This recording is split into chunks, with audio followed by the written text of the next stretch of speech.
So now can I start, sir? Yes, sir. Shall we start, sir? Yes, sir. Yes, sir. Yes, sir.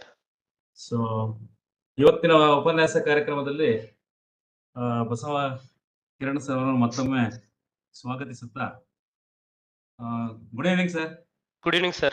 So ತಮ್ಮ ಮತ್ತೊಂದು ಕಾರ್ಯಕ್ರಮದ ಈ ಉಪನ್ಯಾಸ ಕಾರ್ಯಕ್ರಮಕ್ಕೆ ತಮ್ಮನ್ನ ಸ್ವಾಗತಿಸುತ್ತಾ ಹಾಗೂ ನಮ್ಮ ಅಕಾಡೆಮಿಯ ಅಧ್ಯಕ್ಷರಾದಂಥ ಅಯ್ಯಪ್ಪನ್ ಸರ್ ಅವರನ್ನು ಕೂಡ ಸ್ವಾಗತಿಸುತ್ತಾ ನಮ್ಮ ಅಕಾಡೆಮಿಯ ಮುಖ್ಯ ಕಾರ್ಯನಿರ್ವಹಣಾಧಿಕಾರಿಗಳಾದಂತಹ ಡಾಕ್ಟರ್ ರಮೇಶ್ ಸರ್ ಅವರನ್ನು ಕೂಡ ಸ್ವಾಗತಿಸುತ್ತಾ ಹಾಜರಾಗಿರ್ತಕ್ಕಂಥ ಎಲ್ಲ ವಿದ್ಯಾರ್ಥಿ ಮಿತ್ರರು ಹಾಗೂ ನನ್ನ ಸಹೋದ್ಯೋಗಿಗಳನ್ನು ಕೂಡ ಸ್ವಾಗತಿಸುತ್ತಾ ಸೊ ಬಸವ ಕಿರಣ್ ಸರ್ಗೆ ಸಮಯಾವಕಾಶ ಕಡಿಮೆ ಇರೋದ್ರಿಂದ ಸೊ ಆಲ್ರೆಡಿ ನಾನು ಕಳೆದ ತರಗತಿಯಲ್ಲಿ ಅವರ ಬಗ್ಗೆ ಕಿರು ಪರಿಚಯವನ್ನು ಮಾಡಿಕೊಟ್ಟಿದ್ದೀನಿ. ಸೊ ನೇರವಾಗಿ ಈಗ ಬಸವ ಕಿರಣ್ ಸರ್ ಉಪನ್ಯಾಸವನ್ನು ಪ್ರಾರಂಭಿಸಲಿದ್ದಾರೆ. Over to you sir. Thank you sir. Good afternoon students. ಇವತ್ತಿನ ಕ್ಲಾಸ್ ಅಲ್ಲಿ so will discuss gravitation law and will take ಅದ್ರ ಮೇಲೆ ಯಾವ ರೀತಿ ಪ್ರಾಬ್ಲಮ್ಗಳಿರುತ್ತೆ ಅದನ್ನ ತಗೊಳ್ಳೋಣ. ಹಾಗೆ ಹೇಗೆ gravitation that is acceleration due to gravity ಯಾವ ವಿಧದಲ್ಲಿ ವೇರಿ ಆಗುತ್ತೆ ಅನ್ನೋದನ್ನ ಕಲಿಯೋಣ. Will learn the variation of acceleration due to gravity with respect to altitude also, right? So now Newton's gravitation law. What Newton gravitation law says? Basic question. So ನಮ್ಗೆಲ್ಲ ಗೊತ್ತಿದೆ. So Newton ಎಲ್ಲೋ ಮಲ್ಕೊಂಡಿದ್ನಂತೆ, ಒಂದು story ಇದೆ. ಪಾಪ ಅವ್ನು ಮಲ್ಕೊಂಡಿದ್ದಾಗ apple ಅನ್ಕೊಳ್ಳಿ ಇದೆ ಚಾಕ್ನೆ apple ಅಂತ, apple ಕೆಳಗಡೆ ಬಿದ್ದೋಯ್ತಂತೆ. ಅವನಿಗೆ ಒಂದು ಥಾಟ್ ಬಂತು in his mind that why that apple fall towards him. ಯಾಕೆ ಆಪಲ್ ಅವನ್ ಕೆಳಗಡೆಗೆ ಬೀಳ್ತು, ಮೇಲೂ ಹೋಗ್ಬೋದಿತ್ತಲ್ಲ, ಏನಿದ್ರ ಕಾರಣ ಅಂತ ಅವನಿಗೆ ಯೋಚನೆ ಬಂದು ಈ ಲಾನ ಡಿಸ್ಕವರ್ ಮಾಡ್ದ ಅಂತ ಹೇಳ್ತಾರೆ. So that means what's the reason behind it? ನಮ್ಗೆ ಗೊತ್ತಿದೆ, ಯಾವುದೇ ಒಂದು ಆಬ್ಜೆಕ್ಟ್ ಎಲ್ಲಾದ್ರೂ ಹತ್ರ ದೂರ ಎಲ್ಲಾದ್ರೂ ಹೋಗ್ಬೇಕು ಅಂದ್ರೆ ಯಾರಾದ್ರೂ ಫೋರ್ಸ್ ಅಪ್ಲೈ ಮಾಡ್ಬೇಕು. ಇಲ್ಲಿ ಯಾರು ಫೋರ್ಸ್ ಅಪ್ಲೈ ಮಾಡ್ತಿದ್ದಾರೆ?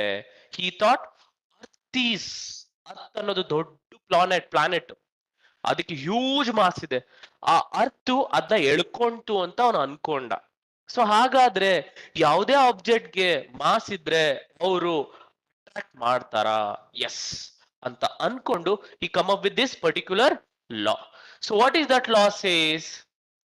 Let me assume if two particles m1 and m2, m1 ಮತ್ತೆ m2 ಅನ್ನೋದು ಎರಡು ಪಾರ್ಟಿಕಲ್ ಗಳ mass. Let me assume a is a particle 1 having a mass m1.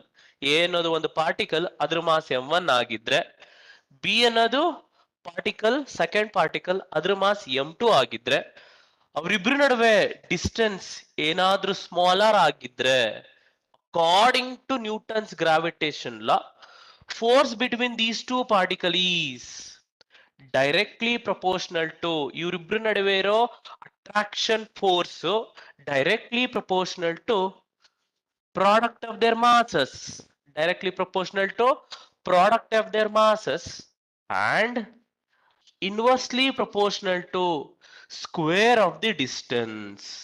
Inversely proportional to square of the distance.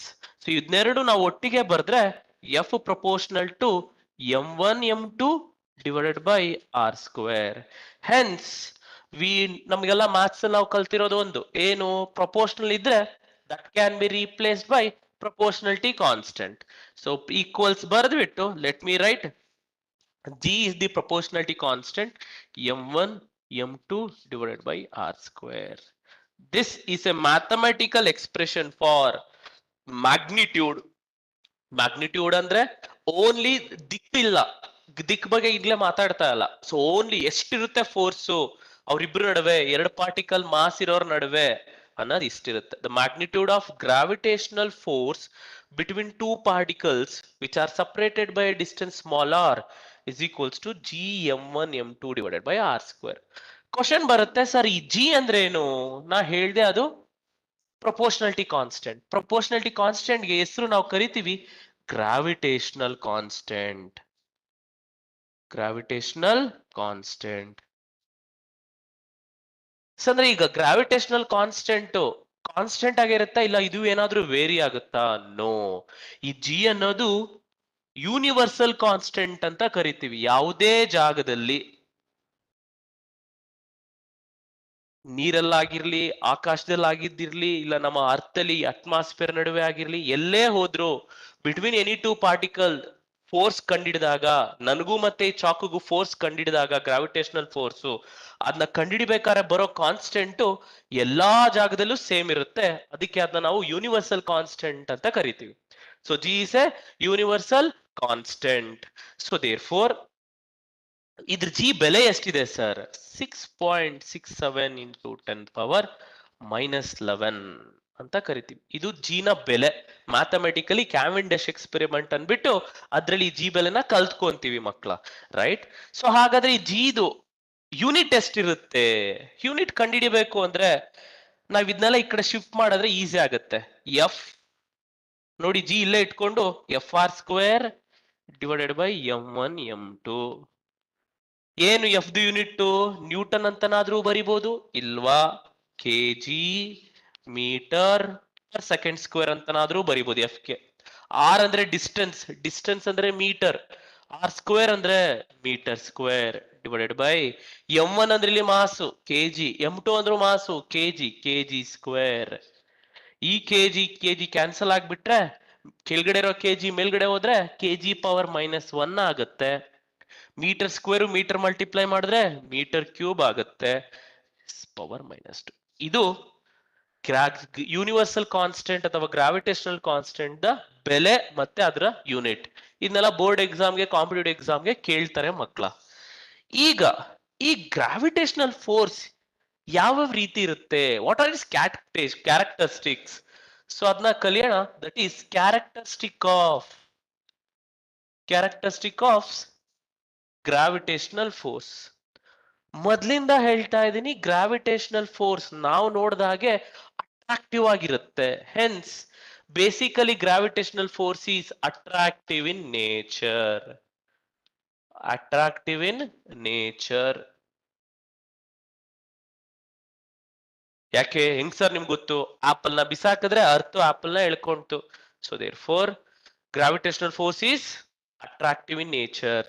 Next, gravitational force ನೋಡಿ, inversely proportional to square of the distance. ಆ ತರ ಇದಕ್ಕೆ ನಾವು inverse square law ಅಂತ ಕರಿತೀವಿ. So therefore this law obeys, ಯಾವ ಲಾ? Gravitation law obeys inverse square law. ಅಂದ್ರೆ ಇನ್ವರ್ಸ್ ಸ್ಕ್ವೇರ್ ಲಾ ಅಂದ್ರೆ ಅವೆರಡು ಪಾರ್ಟಿಕಲ್ ನಡುವೆ ಇರೋ force square of the distance between them. ಅವರಿಬ್ರು ನಡುವೆ ಇರೋ ಡಿಸ್ಟೆನ್ಸ್ ಗೆ ಸ್ಕ್ವೇರ್ ಅಲ್ಲಿ ಇನ್ವರ್ಸ್ಲಿ ಪ್ರಪೋರ್ಷನಲ್ ಆಗುತ್ತೆ. ಅದಕ್ಕೆ ನಾವು ಅದನ್ನ ಇನ್ವರ್ಸ್ ಸ್ಕ್ವೇರ್ ಲಾ ಅಂತ ಕರಿತೀವಿ. It obeys inverse square law. Next, what else? Basically ಇದ್ರ ನಡುವೆ ಇರೋದು ಈ ಪಾರ್ಟಿಕಲ್ ನ ಹೀಗೆ ಅಟ್ರಾಕ್ಟ್ ಮಾಡುತ್ತೆ, M1 ಅನ್ನೋ ಪಾರ್ಟಿಕಲ್ ನ M2 ಹೀಗೆ ಅಟ್ರಾಕ್ಟ್ ಮಾಡುತ್ತೆ. ಆದ್ರಿಂದ ಇದ್ರ ನಡುವೆ ಇರೋ force act along the line joining two particle ಆಗಿರೋದ್ರಿಂದ ಅದನ್ನ ನಾವು ಸೆಂಟ್ರಲ್ ಫೋರ್ಸ್ ಅಂತ ಕರಿತೀವಿ.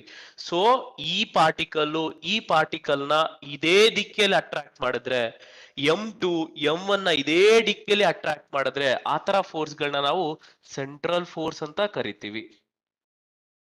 So therefore gravitational force is a central force. Next, it obeys inverse square law. Next, what else? ಅಕಸ್ಮಾತ್ ಸರ್ M1 M2 ನಡುವೆ M1 ಒಂದು earth, M2 ಸನ್ ಅನ್ಕೊಳ್ಳೋಣ. ಮಧ್ಯದಲ್ಲಿ Moon ಬಂದ್ಬಿಟ್ರೆ ಸನ್ಗೂ ಮತ್ತೆ ಅರ್ಥಗಿರೋ ಫೋರ್ಸು ಕಡಿಮೆ ಆಗುತ್ತಾ ಜಾಸ್ತಿ ಆಗುತ್ತಾ? According to gravitation law, it does not depend on intervening particle. ಮಧ್ಯ ಬರೋ ಯಾವುದೇ ಪಾರ್ಟಿಕಲ್ ಮೇಲೆ ಇದು ಡಿಪೆಂಡ್ ಆಗಲ್ಲ. ಜಸ್ಟ್ ಎ ಮಿನಿಟ್ ಮಕ್ಳು, ಯಾರೋ ಒಬ್ರು ಚಾಟ್ ಮಾಡಿದ್ದಾರೆ, ನೋಡೋಣ ಏನಿದೆ ಚಾಟ್ ಬಾಕ್ಸ್ ಅಲ್ಲಿ. Just A minute. Sir equator ಕಡೆ ಹೋದ್ರೆ ತೂಕ ಕಡಿಮೆ ಆಗುತ್ತೆ. ಬರೋಣ ಮಕ್ಳ, ಈಕ್ವೇಟರ್ ಕಡೆ ತೂಕ ಜಾಸ್ತಿ ಆಗುತ್ತೆ. ಅವೆಲ್ಲ ನಾವು ವೇರಿಯೇಷನ್ ಆಫ್ ಜಿ ನಲ್ಲಿ ಕಲಿತಾ ಹೋಗ್ತೀವಿ. ಎರಡು ಪಾರ್ಟಿಕಲ್ ಗಳ ನಡುವೆ ಯಾರೇ ಮಧ್ಯ ಬಂದ್ರು ಫೋರ್ಸ್ ಚೇಂಜ್ ಆಗಲ್ಲ. So hence it's called as force, gravitational force is independent of, it is independent of intervening particle. Intervening ಅಂದ್ರೆ ಮಧ್ಯ ಬರೋ ಯಾವುದೇ ಪಾರ್ಟಿಕಲ್ ಮೇಲೆ ಡಿಪೆಂಡ್ ಆಗಲ್ಲ. ಹಾಗೆ ಮಧ್ಯ ಯಾವುದೇ ಮೀಡಿಯಂ ಬಂದ್ರೂ ಅದ್ರ ಮೇಲೆ ಡಿಪೆಂಡ್ ಆಗಲ್ಲ. ಮೀಡಿಯಂ ಅಂದ್ರೆ ಸೇಮ್ ಮಧ್ಯದಲ್ಲಿ ನೀರ್ ಹಾಕ್ತೀನಿ, ಇಲ್ಲ ತಗೊಂಡೋಗಿ ಬೇರೆ ಏನೋ ಆಬ್ಜೆಕ್ಟ್ ಬೇರೆ ಮೀಡಿಯಂ ಇಡ್ತೀನಿ, ಗ್ಲಾಸ್ ಇಡ್ತೀನಿ, ಅದ್ರ ಮೇಲೆ ಯಾವ್ದ್ರ ಮೇಲೂ ಡಿಪೆಂಡ್ ಆಗಲ್ಲ. ಯಾಕೆ ಅಂತಂದ್ರೆ ಬೇಸಿಕಲಿ ಇದು ಕಾರಣ ಆಗಿರೋ ಕಾನ್ಸ್ಟೆಂಟ್ ಯೂನಿವರ್ಸಲ್ ಕಾನ್ಸ್ಟೆಂಟ್. ಯಾಕೆ ಸರ್ ಈ ಮೀಡಿಯಂ ಬಗ್ಗೆ ಮಾತಾಡ್ತಾ ಇದೀವಿ? ಮುಂದಿನ ವರ್ಷ ನೀವು ಎಲೆಕ್ಟ್ರೋಸ್ಟಾಟಿಕ್ ಫೋರ್ಸ್ ಅಂತ ಕಲಿತೀರಿ. ಅಲ್ಲಿ ಯಾವುದೇ ಒಂದು ಎರಡು ಪಾರ್ಟಿಕಲ್ ನಡುವೆ ಒಂದು ಮೀಡಿಯಂ ಇಟ್ರೆ ಅದು ಬೇರೆ ಫೋರ್ಸ್ ಆಗಿರುತ್ತೆ. ಅದನ್ನ ನಾವು ಈ ವರ್ಷ ಕಲಿಯಲ್ಲ, ಅದನ್ನ ಮುಂದಿನ ವರ್ಷ ಕಲಿತೀವಿ. ಸದ್ಯಕ್ಕೆ we can tell it is independent of, ಮಧ್ಯದಲ್ಲಿ ಯಾವುದೇ ಮೀಡಿಯಂ ಬಂದ್ರೂ ವ್ಯತ್ಯಾಸ ಆಗಲ್ಲ. ಇಂಡಿಪೆಂಡೆಂಟ್ ಆಫ್ ಇಂಟರ್ವೀನಿಂಗ್ ಮೀಡಿಯಂ, ಮಧ್ಯದಲ್ಲಿ ಬರೋ ಮೀಡಿಯಂ ಮೇಲೂ ಡಿಪೆಂಡ್ ಆಗಲ್ಲ. ಎಸ್, ನೆಕ್ಸ್ಟ್ ಕ್ವಶನ್ ಬರುತ್ತೆ, basically force is a vector. ಬರೀ ನಾನಿಲ್ಲಿ ಕಂಡುಹಿಡಿದಿರೋದೇನು, ಬರೀ ಮ್ಯಾಗ್ನಿಟ್ಯೂಡ್. ಮತ್ತೆ ಫೋರ್ಸ್, ಈ ಗ್ರಾವಿಟೇಷನಲ್ ಫೋರ್ಸ್ ಡೈರೆಕ್ಷನ್ ಹೇಗಿರುತ್ತೆ? That is nothing but vector form. ಆ ವೆಕ್ಟರ್ ಫಾರ್ಮ್ ಕಂಡುಹಿಡ್ಕೊಂಡ್ರೆ we can mention few more characteristics. ಹೇಗೆ ವೆಕ್ಟರ್ ಫಾರ್ಮು? ಬರಿತಾ ಹೋಗೋಣ. ನಾವು ಆಲ್ರೆಡಿ ಹೇಳ್ದ ಹಾಗೆ gravitational force is an attractive force. Attractive force ಅಂದ್ರೆ ಏನು? ಜನರಲ್ ಆಗಿ ಡೈರೆಕ್ಷನ್ ಫಸ್ಟ್ ಬರೀತೀನಿ ಮಕ್ಕಳ. Vector form of gravitational force, vector form of gravitational law. M1 ಇಲ್ಲಿದೆ ಅಂತ ಅನ್ಕೊಳ್ಳೋಣ. ಎಲ್ಲಿದೆ ಅಂತ ಇನ್ನ ನಾನು ಮೆನ್ಷನ್ ಮಾಡಿಲ್ಲ, ಹೋಗ್ಲಿ ಮೆನ್ಷನ್ ಮಾಡ್ಬಿಡೋಣ. ವೆಕ್ಟರ್ ಅಂದ ತಕ್ಷಣ ಯಾವುದೇ ಒಂದು ಪಾರ್ಟಿಕಲ್ ನ ಎಲ್ಲಿದೆ ಅಂತ ಹೇಳಿದ್ರೆ we have to mention according to position vector. ಇದನ್ನ ನಾವು motion in a plane chapter ಅಲ್ಲಿ ಕಲ್ತಿರ್ತೀವಿ. ಸೊ ಎಲ್ಲಿದೆ ಈ particle A? It is at a distance r1 from origin. ಇದನ್ನ ನಾವು ಪೊಸಿಷನ್ ವೆಕ್ಟರ್ ಆಫ್ M1 ಅಂತ ಕರಿತೀವಿ. M1 ಅಂದ್ರೆ ಫಸ್ಟ್ ಪಾರ್ಟಿಕಲ್ದು. ಈಗ ಇನ್ನೊಂದು ಪಾರ್ಟಿಕಲ್ ಬರ್ಕೋತೀನಿ, ದಟ್ ಈಸ್ ಬಿ ಪಾರ್ಟಿಕಲ್. ಅದಕ್ಕಿರೋ ಮಾಸು M2. ಈ M2 ಎಲ್ಲಿದೆ? M2 is at a distance r2 from the origin. ಅದಕ್ಕಿರೋ ದಿಕ್ಕು ಹೀಗೆ ಆರಿಜಿನ್ ಇಂದ. ಇದನ್ನ ಪೊಸಿಷನ್ ವೆಕ್ಟರ್ ಅಂತ ಕರ್ಕೊಂತೀವಿ. ದೇರ್ ಫೋರ್ ವೆಕ್ಟರ್ ಫಾರ್ಮ್ ಅಲ್ಲಿ ಬರೆಯಕ್ ಮುಂಚೆ ಫಸ್ಟ್ ಫೋರ್ಸ್ ಗಳ ದಿಕ್ ಬರೆದು ಬಿಡ್ತೀನಿ. ಕಲರ್ ಚಾಕ್ ಯೂಸ್ ಮಾಡ್ತೀನಿ ನಾನಿಲ್ಲಿ. ಈ M1 ಈ M2 ನ ಏನ್ ಮಾಡ್ತಿದೆ? Why? Because it's an attractive force. Attractive nature attract ಅಂದ್ರೆ ಏನು? ಈ M1 ಈ M2 ನ ಈ ಕಡೆ ಬಾ ಅಂತ ಕರ್ಕೊಂಡು ಹೋಗ್ತಾ ಇದೆ. ಅದಕ್ಕೆ ನಾನು F21 ಅಂತ ಕರಿತೀನಿ. ಏನ್ ಸರ್ F21 ಅಂದ್ರೆ? ಇದು ನಮ್ಮ ರೆಪ್ರೆಸೆಂಟೇಶನ್ ಕನ್ವೆನ್ಷನ್ ಮಕ್ಕಳ. F21 ಅಂದ್ರೆ force on 2 second body M2 by ಯಾರು ಕೊಡ್ತಾ ಇರೋದು ಫೋರ್ಸ್ ನ? One body. ಫಸ್ಟ್ನೇ ಬಾಡಿ M2 ನ ಎಳಿತಾ ಇದೆಯಂತೆ. ಸಿಮಿಲರ್ಲಿ ಸೆಕೆಂಡ್ನೇ ಬಾಡಿ ಕೂಡ ಫಸ್ಟ್ ಬಾಡಿನ ಪುಲ್ ಮಾಡ್ತಿದೆ. ಪುಲ್ ಅಂದ್ರೆ ಎಳಿಯೋದು. ಸೊ ಅದಕ್ಕೆ ನಾನು F12 ಅಂತ ಕರಿತೀನಿ. F12 ಅಂದ್ರೆ ಏನು? Force on first body by second body. ಇದ್ರ ಬೆಲೆಗಳು ಕಂಡು ಬಿಡೋಣ. F21 ಅಂದ್ರೆ ಏನು? ಯೂನ್ ಮೇಲೆ ಯೂನು ಎಸ್ ಫೋರ್ಸ್ ಅಪ್ಲೈ ಮಾಡಿದಾನೆ. ಮ್ಯಾಗ್ನಿಟ್ಯೂಡ್ ಬರೆದ್ರೆ G(M1 M2) ಡಿವೈಡೆಡ್ ಬೈ ಇವರಿಬ್ರು ನಡುವೆ ಇರೋ ಡಿಸ್ಟೆನ್ಸ್ ನ ಸದ್ಯಕ್ಕೆ ನಾನು R ಅಂತ ಕರ್ಕೊಂಡಿರ್ತೀನಿ. ಆಮೇಲೆ ವೆಕ್ಟರ್ ರೆಪ್ರೆಸೆಂಟೇಶನ್ ಹೇಳ್ತೀನಿ, R². ಅದಕ್ಕೆ ದಿಕ್ಕು ಬೇರೆ ಬರಿಬೇಕು. ಬಿಕಾಸ್ ವೆಕ್ಟರ್ ಸಿಂಬಲ್ ಇದೆ ಅಂದ್ಮೇಲೆ ಅದ್ರ ದಿಕ್ಕು ಬರಿಬೇಕು. ನಮ್ಗೆ ನೆನ್ಪಿರ್ಬೇಕು, any vector can be represented by product of its magnitude and its direction called unit vector. ಸದ್ಯಕ್ಕೆ ಈ F21 ಗೆ ನಾನೊಂದು ದಿಕ್ಕು ಕೊಡ್ತೀನಿ. ದಟ್ ಈಸ್ ಈ F21 ದಿಕ್ನ ನಾನು R21 ಕ್ಯಾಪ್ ಅಂತ ಬರಿತೀನಿ. 1-2 ಬರಿಬಹುದು, 2-1 ಬರಿಬಹುದು. ಅದ್ ನಮ್ಮ ಕನ್ವೆನ್ಷನ್. ನಾನೇನ್ ಬರಿತಾ ಇದ್ದೀನಿ? R21 ಕ್ಯಾಪ್ ಅಂತ ಬರಿತಾ ಇದ್ದೀನಿ. ಸೊ ಅಂದ್ರೆ F21 ಗೆ ಇರೋ ದಿಕ್ಕು, F21 ಗೆ ಇರೋ ದಿಕ್ಕು ನಾನೇನಂತ ಕರ್ಕೊಂಡಿದ್ದೀನಿ? R21 ಕ್ಯಾಪ್ ಅಂತ ಬರ್ದೆ. ನೆಕ್ಸ್ಟ್ F12 ಬರಿತೀನಿ. F21 ಅಂದ್ರೆ F12 ಅಂದ್ರೆ ಏನು? ಈ ಒನ್ ಮೇಲೆ 2 ಎಷ್ಟು ಫೋರ್ಸ್ ಅಪ್ಲೈ ಮಾಡಿದ್ದಾನೆ, that is also Gm1m2 divided by R square. ಇಬ್ರು ಎಳ್ಕೋತಾ ಇದಾರೆ ಸೇಮ್ ಫೋರ್ಸ್ ಅಲ್ಲೇ, ಮ್ಯಾಗ್ನಿಟ್ಯೂಡ್ ಇಬ್ರು ನಡುವೆ ಇರೋದು ಸೇಮ್, ಬಟ್ ದಿಕ್ಕು R12 ಕ್ಯಾಪ್ ಅಂತ ಕರಿತೀನಿ. ಈ ದಿಕ್ಕನ್ನ R12 ಕರಿತೀನಿ, ಈ ದಿಕ್ಕನ್ನ R21 ಅಂತ ಕರಿತೀನಿ. ಬಟ್ ಈ R12 R21 ದಿಕ್ಕು ನೋಡಿದ್ರೆ ಆಪೋಸಿಟ್ ಆಗಿಲ್ವಾ? ಡೆಫಿನೆಟ್ಲಿ ನೋಡಿ, R21 ಈ ಕಡೆ ಇದೆ, R12 ಈ ಕಡೆ ಇದೆ. ಹೆನ್ಸ್ ನಾನು ಬರೆದ್ರೆ R12 cap is equals to minus R21 cap or vice versa. ಇದೇನಾದ್ರೂ ನಾನು ಇಲ್ಲಿ F12 ಸಬ್ಸ್ಟಿಟ್ಯೂಟ್ ಮಾಡಿದ್ರೆ Gm1m2 by R square, R12 cap ನಾನು ಮೈನಸ್ R21 ಕ್ಯಾಪ್ ಅಂತ ಬರೆದ್ರೆ ಈ ಮೈನಸ್ ನಾನು ಇಲ್ಲೇ ಬರೆದು ಬಿಟ್ರೆ ಈ ಈಕ್ವೇಶನ್ ಎರಡನ್ನೂ ಕಂಪೇರ್ ಮಾಡಿದ್ರೆ ನೋಡಿ, ಇಲ್ಲೂ Gm1m2 divided by R square R21 cap, Gm1m2 divided by R square into R21 cap. Miss ಆಗಿರೋದು ಮೈನಸ್ ಮಾತ್ರ. Hence I can write F12 as, ಈ ಮೈನಸ್ ಹಾಗೆ ಬರೆದ್ರೆ ಎಂಟೈರ್ ಟರ್ಮ್ F21 ಆಗಿರೋದ್ರಿಂದ, ಓಹ್ ಏನ್ ಸರ್ ಇವನ್ನ ಎಳಿತಾರೋ ಫೋರ್ಸ್ ಇಬ್ರದು ಮ್ಯಾಗ್ನಿಟ್ಯೂಡ್ ಸೇಮ್, ಬಟ್ ಅವೆರಡು ವಿರುದ್ಧ ದಿಕ್ಕಲ್ಲಿರುತ್ತೆ. ಡೆಫಿನೆಟ್ಲಿ ನೋಡೋದಕ್ಕೆ ಹಂಗೆ ಕಾಣಿಸುತ್ತೆ. What it mean by this? It is just like Newton's third law of motion. ಇದನ್ನೇ ನಾವು Newton's third law of motion ಅಲ್ಲಿ ಕಳೀತಾ ಇರೋದು. ಇವನ್ ಏನ್ ಮಾಡ್ತಿದ್ರೆ, ಇವನು M2 ಏನ್ ಫೋರ್ಸ್ ಆಕ್ಟ್ ಮಾಡ್ತಾನೋ M1 ಮೇಲೆ, ಅದನ್ನ ನಾನು ಆಕ್ಷನ್ ಅಂತ ಕರೆದ್ರೆ M1 ಮಾಡ್ತಾ ಇರೋದು reaction. So that means sixth point ನಾನು ಬರೀಬಹುದು, gravitation law holds good or obeys Newton's third law. Newton's third law ಅಷ್ಟೇ ಅಲ್ಲ, ನ್ಯೂಟನ್ ಸೆಕೆಂಡ್ ಲಾನು ಹೋಲ್ಡ್ಸ್ ಗುಡ್ ಮಾಡುತ್ತೆ. But important Newton's third law, Newton's third ಲಾನ ಒಬೇ ಮಾಡುತ್ತೆ. ದೇರ್ ಫೋರ್ ಇದ್ರಿಂದ ಒಂದ್ ನಮ್ಗೆ ಗೊತ್ತಾಗಿದ್ದೇನು, ಸಿಂಪಲ್ ಆಗಿ ವೆಕ್ಟರ್ ಫಾರ್ಮ್ ಹೆಂಗ್ ಬರೆಯೋದು ಅಂತಾನೂ ಗೊತ್ತಾಯ್ತು. ಇದನ್ನ ನಾವು ಫರ್ದರ್ ಡೆಮಾನ್ಸ್ಟ್ರೇಟ್ ಮಾಡಿದ್ರೆ ಯಾವ್ದಾರ ಒಂದ್ ಈಕ್ವೇಶನ್ ತಗೋತೀನಿ ಮಕ್ಳ, ನಾನು F21 ತಗೋತೀನಿ. F21 can also be written as Gm1m2 divided by R square. ಈ R21 ಕ್ಯಾಪ್ ಅಂದ್ರೆ ಎ ಕ್ಯಾಪ್ ತರ, ಇಲ್ಲಿಂದ ಎ ಕ್ಯಾಪ್ ಅಂದ್ರೆ ಏನು, A bar divided by A bar divided by A bar ಅಂದ್ರೆ ಏನು, vector divided by it's magnitude will give the unit vector. ಹಾಗೇನೆ R21 cap ನಾನು ಅದ್ರ ವೆಕ್ಟರ್ ಬರಿಬಹುದು. R21 ವೆಕ್ಟರ್ ಅಂದ್ರೆ ಯಾವುದು, ಟ್ರಯಾಂಗಲ್ ಲಾ ಗೊತ್ತಿರುತ್ತೆ, ಟ್ರಯಾಂಗಲ್ ಲಾ ಪ್ರಕಾರ R2 ಬಾರ್ ಇದು ಈ ಕಡೆ ಬರ್ತಿದೆ, ಈ ದಿಕ್ಕಲ್ಲಿರೋದನ್ನ ನಾವು ಕಂಡುಹಿಡಿಬೇಕಾರದು, ಅದನ್ನೇ ನಾನು R21 ಅಂತ ಅನ್ಕೊಂಡಿದೀನಿ.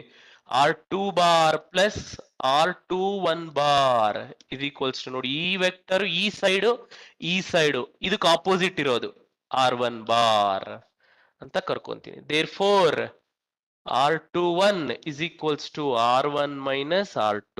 ಯೂಶಲಿ ಸಮ್ ಟೈಮ್ ಇದನ್ನೇ R12 ಅಂತಾನೂ ಬರೀತಾರೆ, ಕೆಲವುದ್ರಲ್ಲಿ R21 ಅಂತಾನೂ ಬರೀತಾರೆ. ನೋಟೇಶನ್ ಮೇಲೆ ಕನ್ಫ್ಯೂಸ್ ಮಾಡ್ಕೊಳ್ಳೋದು ಬೇಡ ಮಕ್ಳ. ಸೊ ದೇರ್ ಫೋರ್ ಈಗ ಬರಿಬೇಕಾಗಿರೋದು R21 ಕ್ಯಾಪ್ ಜಾಗದಲ್ಲಿ ನಾನು R21 bar divided by R ಅಂತ ಬರಿತೀನಿ. ಯಾಕೆ ಸರ್ ಆರ್ ಅಂತ ಬರ್ದ್ರಿ, ಇದ್ರ ನಡುವೆ ಇರೋ ಮ್ಯಾಗ್ನಿಟ್ಯೂಡ್ ಎಷ್ಟು, R. So hence vector representation we can write Gm1m2 divided by r square. ಈ r into r is r cube into R21 bar. ಇದನ್ನ 1 ಮಾರ್ಕ್ಸ್ಗೆ ಬೋರ್ಡ್ ಎಕ್ಸಾಮ್ ಅಲ್ಲಿ ಕೇಳಬಹುದು ಮಕ್ಳ, ಕೇಳ್ತಾರೆ. Write the vector form of gravitation law.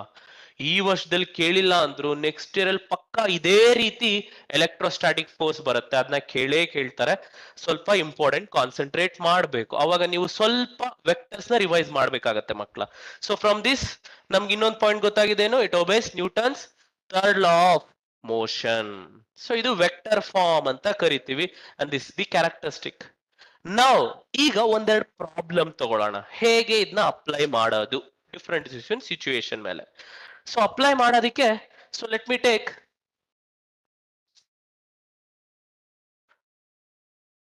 Again vector form. ಸ್ವಲ್ಪ ಗೊತ್ತಾಗ್ಬೇಕು ಅಂದ್ರೆ ನಿಮ್ಗೆ ಪೊಸಿಷನ್ ವೆಕ್ಟರ್ ಮತ್ತೆ ಟ್ರಯಾಂಗಲ್ ಲಾ ಬಗ್ಗೆ ನೆನಪಿರ್ಬೇಕು ಮಕ್ಳ.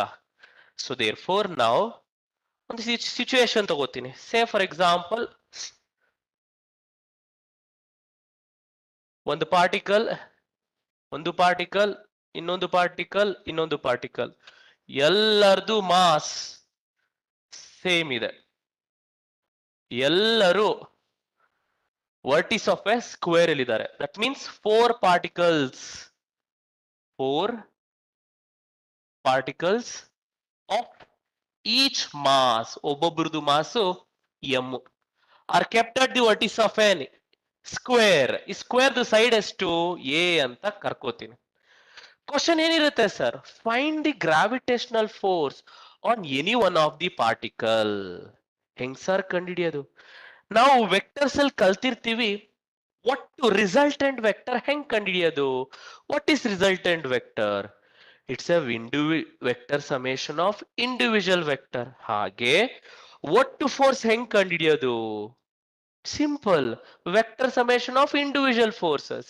ಎಕ್ಸಾಂಪಲ್, ಈ ಪಾರ್ಟಿಕಲ್ ನಾನು 1 ಅನ್ಕೊಂಡು, ಇವನ್ನ 2 ಅನ್ಕೊಂಡು, ಇವನ್ನ 3 ಅನ್ಕೊಂಡು, ಇವನ್ನ 4 ಅನ್ಕೊಂಡ್ರೆ ಯಾವ್ದಾದ್ರೂ ಒಂದ್ ಪಾರ್ಟಿಕಲ್ ಮೇಲೆ ಒಟ್ಟು ಫೋರ್ಸ್ ಎಷ್ಟಿದೆ ಅಂತ ಕಂಡುಹಿಡಿಯಬೇಕು. ಯಾವ ಪಾರ್ಟಿಕಲ್ ಚೂಸ್ ಮಾಡೋಣ? ಸದ್ಯಕ್ಕೆ ನಾನು ಈ ಕಡೆ ಬರ್ಕೋತೀನಿ, ನಂಗೆ ಈ ಕಡೆ ಜಾಗ ಇರೋದ್ರಿಂದ ಯಾವ್ದಕ್ ಮಾಡಿದ್ರು ಆನ್ಸರ್ ಸೇಮೇ ಬರುತ್ತೆ ಮಕ್ಕಳ, ಡೈರೆಕ್ಷನ್ ಮಾತ್ರ ವ್ಯತ್ಯಾಸ ಆಗತ್ತೆ. I need to calculate total force on fourth particle, that is M, at this point, due to third one, due to second one, due to first one.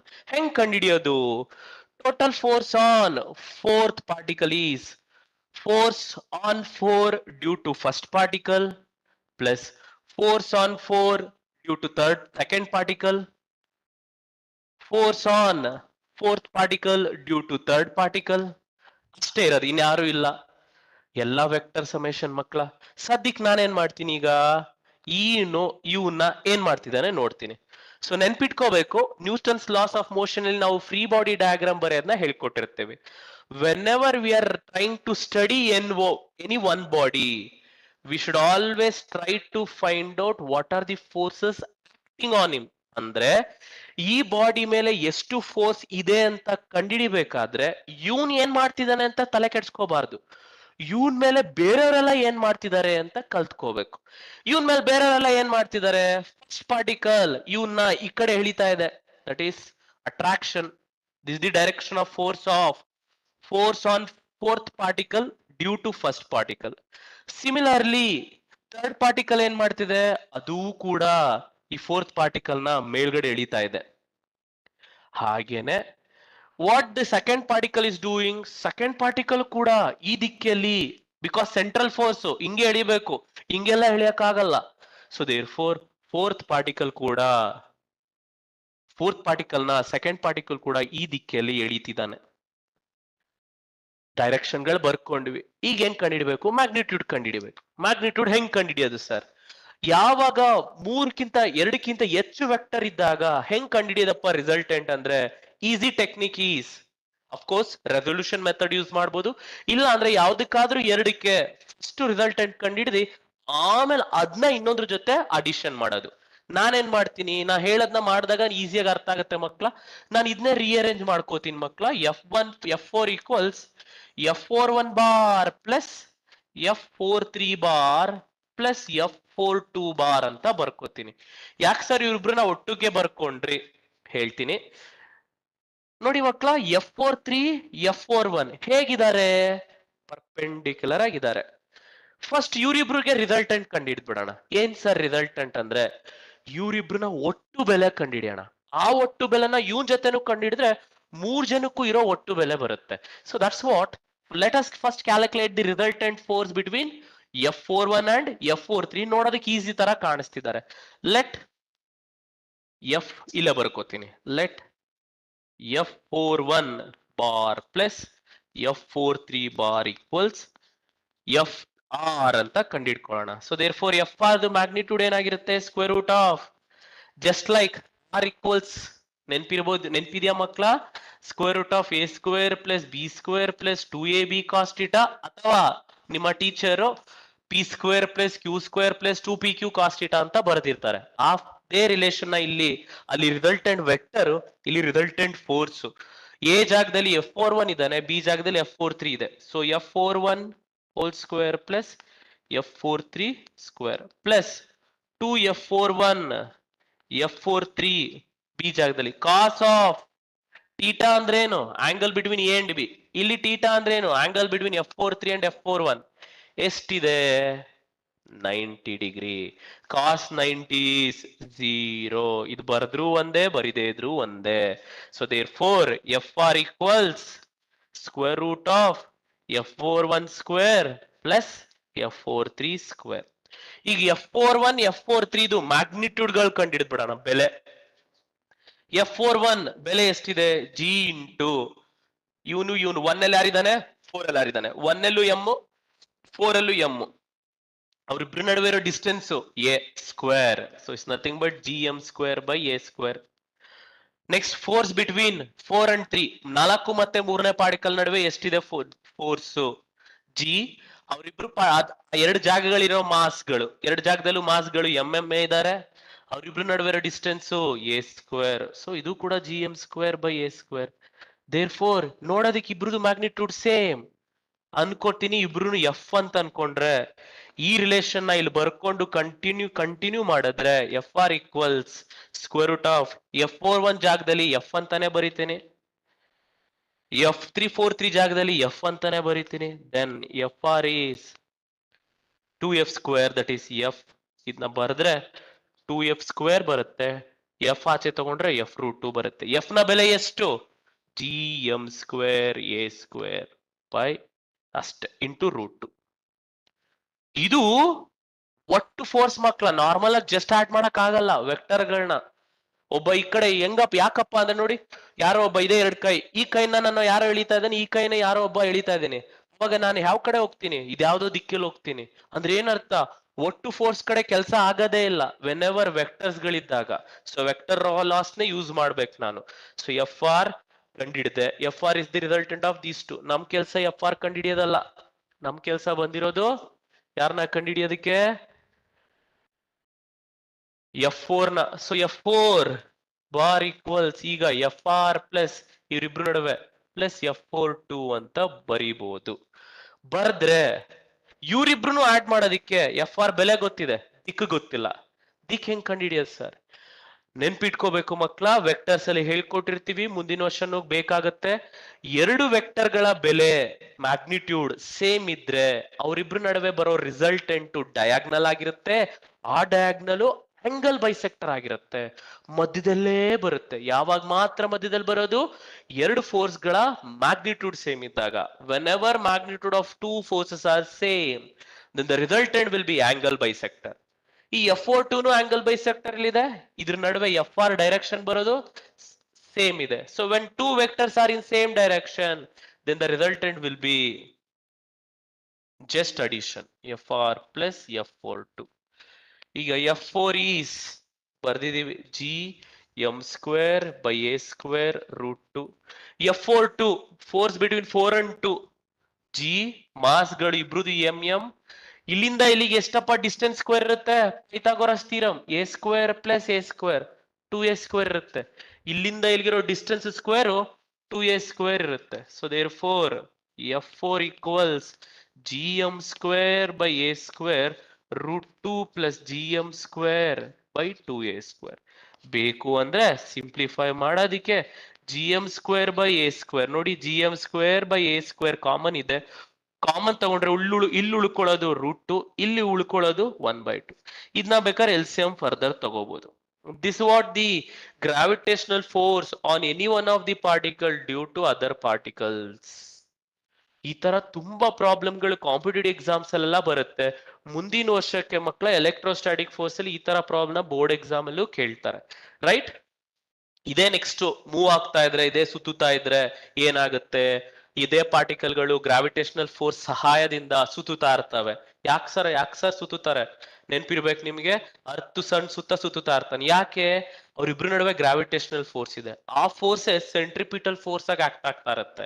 ಹಾಗೇನೆ ಈ ಪಾರ್ಟಿಕಲ್ಗಳೆಲ್ಲ ಅವ್ರ ಪಾಡ್ಗೆ ಅವ್ರ ಸುತ್ತುತ್ತಾ ಇದ್ದಾರೆ. ಕಾರಣ ಗ್ರಾವಿಟೇಷನಲ್ ಫೋರ್ಸ್ ಇಂದ. ಅಂದ್ರೆ ಈ gravitational force on any one of the particle ನ ನೀವು ಸೆಂಟ್ರಿಪಿಟಲ್ ಫೋರ್ಸ್ ಈಕ್ವೇಟ್ ಮಾಡಿ ವೆಲಾಸಿಟಿನೂ ಕಂಡುಹಿಡಿಬಹುದು. ಅವೆಲ್ಲ ಸ್ವಲ್ಪ ಕಾಂಪಿಟೇಟಿವ್ ಲೆವೆಲ್ ಪ್ರಾಬ್ಲಮ್ಗಳು ಮಕ್ಕಳ. ಸೊ ಮುಂದೆ ಸಮಯ ಆದಾಗ ಅದನ್ನೆಲ್ಲ ಹೇಳ್ಕೊಡೋಣ. ಸದ್ಯಕ್ಕೆ one of the application, how to calculate force on any one of the particle due to other particles. Hope you understood. Next ಏನ್ ಮಾಡೋಣ? ಹೇಳ್ದಾಗೆ variation of acceleration due to gravity ಕಂಡಿಡಿಯೋಣ. ಸೊ ಕಂಡಿಡಿಬೇಕು ಅಂದ್ರೆ first acceleration due to gravity ಅಂದ್ರೆ ಏನು ಅಂತ ತಿಳ್ಕೋಬೇಕು. ಅದಕ್ಕೂ ಮತ್ತೆ ಈ ಗ್ರಾವಿಟೇಷನಲ್ ಫೋರ್ಸ್ಗೆ ಏನಾದ್ರೂ ಸಂಬಂಧ ಇದೆಯಾ, ಇಲ್ಲ ಅದರಿಂದಾನೇ ಬಂದಿರೋದು, ಅವೆಲ್ಲ ಕಲ್ತ್ಕೊಂಡು ಮುಂದುವರಿಯೋಣ ಮಕ್ಕಳ. ಸೊ ನಾವು ನೆಕ್ಸ್ಟ್ ಈಸ್ ಆಕ್ಸಲರೇಷನ್. ACCL ಅಂದ್ರೆ ಆಕ್ಸಲೇಷನ್ ಮಕ್ಕಳ, ಡ್ಯೂ ಟು ಗ್ರಾವಿಟಿ. ಏನ್ ಸರ್ ಹಿಂಗಂದ್ರೆ ಅನ್ಕೊಳ್ಳೋಣ, ಇದು ಅರ್ತ್ ಅಂತ ಅನ್ಕೊಳ್ಳೋಣ. ಅರ್ತ್ ಮೇಲೆ ಒಂದು ಆಬ್ಜೆಕ್ಟ್ ಇದೆ, ಈ ಆಬ್ಜೆಕ್ಟ್ ಇದೆ. ಈ ಆಬ್ಜೆಕ್ಟ್ ಸೇ ಫಾರ್ ಎಕ್ಸಾಂಪಲ್ ಇದು ಸೆಂಟರ್ ಆಫ್ ದಿ ಅರ್ತ್. ಈ ಆಬ್ಜೆಕ್ಟ್ಗೂ ಸೆಂಟರ್ ಆಫ್ ದಿ ಅರ್ತ್ಗೂ ಡಿಸ್ಟೆನ್ಸ್ ಇರೋದೇ radius. Capital R is the radius of the earth ಅನ್ಕೊಳ್ಳೋಣ. ಈ ಅರ್ತ್ಗಿರೋ ಮಾಸು ಕ್ಯಾಪಿಟಲ್ ಎಂ ಅಂತ ಅನ್ಕೊಳ್ಳೋಣ. Then gravitational force between this particle, ಈ ಪಾರ್ಟಿಕಲ್ಗೆ let particle P as a mass, particle P ಗೆ ಇರೋ ಮಾಸ್ ಎಂ ಅಂತ ಕರ್ಕೊಳ್ಳೋಣ. ಸೊ ಪಾರ್ಟಿಕಲ್ ಪಿ ಗೆ ಮಾಸ್ ಎಂ ಇದೆ. ಸೊ ಮಾಸ್ ಎಂ ಇದ್ಮೇಲೆ ಡೆಫಿನೆಟ್ಲಿ ಅರ್ತ್ ಎಳಿತಾನೆ ಇರಬೇಕು. ಎಷ್ಟು ಫೋರ್ಸ್ ಅಲ್ಲಿ ಎಳೆಯುತ್ತೆ? Gravitational force between the particle P and the earth is, ಇದೆ earth. G mass of the earth capital M, mass of the particle and distance between them. ನಾವು entire mass of the earth ನ central ಇದೆ ಅಂತ, concentrate ಇದೆ ಅಂತ ಅನ್ಕೊಂಡು solve ಮಾಡ್ತಾ ಇದೀವಿ ಮಕ್ಕಳ. So therefore gravitational force between these two. But ಅದೇ ಫೋರ್ಸ್ ನ ನಾವು third chapter Newton's laws of motion ಅಲ್ಲಿ force on any particle on the surface is equals to from second law of Newton's second law of motion ಪ್ರಕಾರ force on any body is equals to mass into acceleration ಅಂತೆ. ಯಾರೇ ಭೂಮಿ ಮೇಲೆ ಇದ್ರೆ ಅವರೆಲ್ಲ acceleration due to ಗ್ರಾವಿಟಿನ experience ಮಾಡ್ತಾರಂತೆ. ಏನ್ sir acceleration due to gravity ಅಂದ್ರೆ it is the acceleration experience by any body due to any planet's pull. ಒಂದು ಪ್ಲಾನೆಟ್ ಯಾವುದೇ ಬಾಡಿನ ಪುಲ್ ಮಾಡ್ಕೊಳ್ಳುತ್ತಂತೆ, ಹಾಗೆ ಅರ್ತ್ ಕೂಡ ಎಲ್ಲಾ ಆಬ್ಜೆಕ್ಟ್ ಗಳನ್ನ ಪುಲ್ ಮಾಡತ್ತಂತೆ. ಆ ಪುಲ್ ಮಾಡೋ ಆಕ್ಸಲರೇಷನ್ ನಾವು ಆಕ್ಸಲೇಷನ್ ಡ್ಯೂ ಟು ಗ್ರಾವಿಟಿ ಅಂತ ಕರಿತೀವಿ, ಸ್ಮಾಲ್ ಜಿ. ಏನ್ ಆಕ್ಸಲೇಷನ್ ಪುಲ್ ಮಾಡುತ್ತಂತೆ? ಜಿ. ಓ ಸರ್ ಎಂ ಜಿ ಅಂದ್ರೆ ವೆಯ್ಟ್ ಅಲ್ವಾ? ಎಸ್. ಯಾವುದೇ ಮನುಷ್ಯ ಯಾವುದೇ ಪ್ಲಾನೆಟ್ ಮೇಲೆ ಇರ್ಲಿ ಅಥವಾ ಅರ್ತ್ ಮೇಲೆ ಇರ್ಲಿ, ಅವನಿಗೆ ಒಂದು ಫೋರ್ಸ್ ಇರುತ್ತೆ. ಆ force due to any planet itself is called its weight ಅಂತ ಕರಿತೀವಿ. ಆ ವೆಯ್ಟ್ ನ ನಾವು force is equals to mass of that body, ಈಗ ನನ್ನೇ ತಗೊಳ್ಳಿ, multiply by the acceleration due to gravity. This is what the weight what I am experiencing. Similarly, from the gravitation law, this is the force I am experiencing from the earth. Sir, but this is force, sir. Idu kuda force due to earth only. This also force due to earth only. But this is from Newton's gravitation law prakara. Idu Newton's second law prakara. That means ಒಂದೇ force ನ ನಾವು ಎರಡು ವಿಧವಾಗಿ explain ಮಾಡಿದೀವಿ. So then definitely ಇವರಿಬ್ರು equal ಆಗಿ ಇದ್ದೇ ಇರ್ತಾರೆ.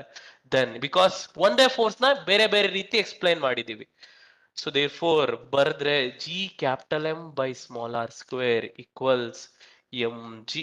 ಎಂ ಎಂ ಕ್ಯಾನ್ಸಲ್ ಮಾಡಿದ್ರೆ ಆಕ್ಸಲೇಷನ್ ಡ್ಯೂ ಟು ಗ್ರಾವಿಟಿ ಬೆಲೆ on the surface of the earth G M by R square ಇರುತ್ತೆ. ಜಿ ಅಂದ್ರೆ ಗ್ರಾವಿಟೇಷನಲ್ ಕಾನ್ಸ್ಟೆಂಟ್, ಎಂ ಅಂದ್ರೆ mass of the earth, R ಅಂದ್ರೆ radius of square of the radius of the earth. ಇದು ಬರೀ earth ಮೇಲಲ್ಲ, ಯಾವುದೇ planet ಅಲ್ಲಾದ್ರೂ applicable ಆಗುತ್ತೆ ಮಕ್ಕಳ. Right? ಇದು general expression for acceleration due to gravity of any particular planet ಅಂತ ಕರಿತೀವಿ. ಅಂದ್ರೆ ಯಾವುದೇ ಆಬ್ಜೆಕ್ಟ್ ಸರ್ಫೇಸ್ ಮೇಲೆ ಇದ್ರೆ ಅದಕ್ಕಿರೋ acceleration pull from that planet is this much. Sir ಇದು ಕಾನ್ಸ್ಟೆಂಟ್ ಆಗಿರುತ್ತಾ? No, it varies. ಹೇಗ್ ವೇರಿ ಆಗುತ್ತೆ? 4 ತರ ವೇರಿ ಆಗುತ್ತೆ. ಒಂದು, ಹೈಟ್ ಮೇಲೆ ಹೋಗ್ತಾ ಹೋಗ್ತಾ ಇದ್ರು ಕೂಡ ಜಿ ವೇರಿ ಆಗುತ್ತೆ. ಹಾಗೆ ನಾವು ಅರ್ತ್ ನ ಬಗ್ದು ಬಿಟ್ಟು if you are going deeper inside the earth, ಅವಾಗ್ಲೂ ಕೂಡ ಈ ಜಿ ವ್ಯಾಲ್ಯೂ ವೇರಿ ಆಗುತ್ತೆ. ಹಾಗೇನೆ ಸಿನ್ಸ್ ನಾನಿಲ್ಲಿ ಸ್ಪಿಯರ್ ಅಂತ ಅನ್ಕೊಂಡಿದೀನಿ ಅರ್ತ್ ಸ್ಪಿಯರೇ ಅಲ್ಲ. So because of its shape also it will vary. ಆಮೇಲೆ ಅರ್ತ್ ಏನ್ ರೆಸ್ಟ್ ಅಲ್ಲಿ ಇಲ್ಲ ಮಕ್ಕಳ, ಅರ್ತ್ ಸುತ್ತುತ್ತಾ ಇದೆ. ಸುತ್ತೋದ್ರಿಂದನೂ ಈ ಜಿ ವ್ಯಾಲ್ಯೂ ವೇರಿ ಆಗುತ್ತೆ. 4 ತರ ವೇರಿ ಆಗುತ್ತೆ ಇನ್ ಜನರಲ್. ಅದ್ರಲ್ಲಿ ಎಷ್ಟಾಗುತ್ತೋ ಅಷ್ಟು ವೇರಿಯೇಷನ್ ಇವತ್ತು ಕಲಿಯೋಣ. So this the relation between G and capital G. Board exam ಅಲ್ಲಿ ಕೇಳ್ಬೋದು ಮಕ್ಕಳ. ಆಮೇಲೆ ಇಲ್ಲಿ ಕೇಳ್ತಾರೆ, how does G vary with respect to radius? G inversely proportional to R square. If M is constant, mass of the earth constant ಇದ್ರೆ ಜಿಗೂ ಆರ್ಗೂ ಇರೋ ಸಂಬಂಧ inversely proportional to R square. And G is directly proportional to M if radius of the planet is constant. ಅಂದ್ರೆ mass of the planet ಜಾಸ್ತಿ ಆಗ್ತಿದ್ರೆ G ಕೂಡ ಜಾಸ್ತಿ ಆಗ್ತಾ ಇರುತ್ತಂತೆ, ಅದ್ರ ರೇಡಿಯಸ್ ಕಡಿಮೆ ಇದ್ರೆ ಮಾತ್ರ, ಸರಿ ಸೇಮ್ ಇದ್ರೆ ಮಾತ್ರ. ಹಾಗೇನೆ ಜಿ ರೇಡಿಯಸ್ ಜಾಸ್ತಿ ಆಗ್ತಿದ್ದಾಗೆ ಸ್ಮಾಲ್ ಜಿ ಕಡಿಮೆ ಆಗ್ತಾ ಇರುತ್ತಂತೆ, ಎಮ್ ಕಾನ್ಸ್ಟೆಂಟ್ ಇದ್ರೆ ಮಾತ್ರ.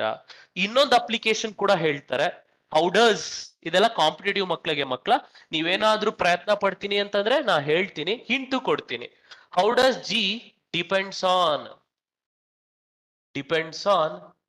R if mass constant, sorry mass constant ಆದ್ರೆ ಹೇಳ್ಬಿಡ್ತೀನಿ, ಡೆನ್ಸಿಟಿ ಕಾನ್ಸ್ಟೆಂಟ್ ಇದ್ರೆ, ಯಾವುದೇ ಒಂದು ಪ್ಲಾನೆಟ್ ನ ಡೆನ್ಸಿಟಿ ಕಾನ್ಸ್ಟೆಂಟ್ ಇದ್ರೆ ಜಿಗೂ ಮತ್ತೆ ಆರ್ಗೂ ಸಂಬಂಧ ಹೇಗಿರುತ್ತೆ?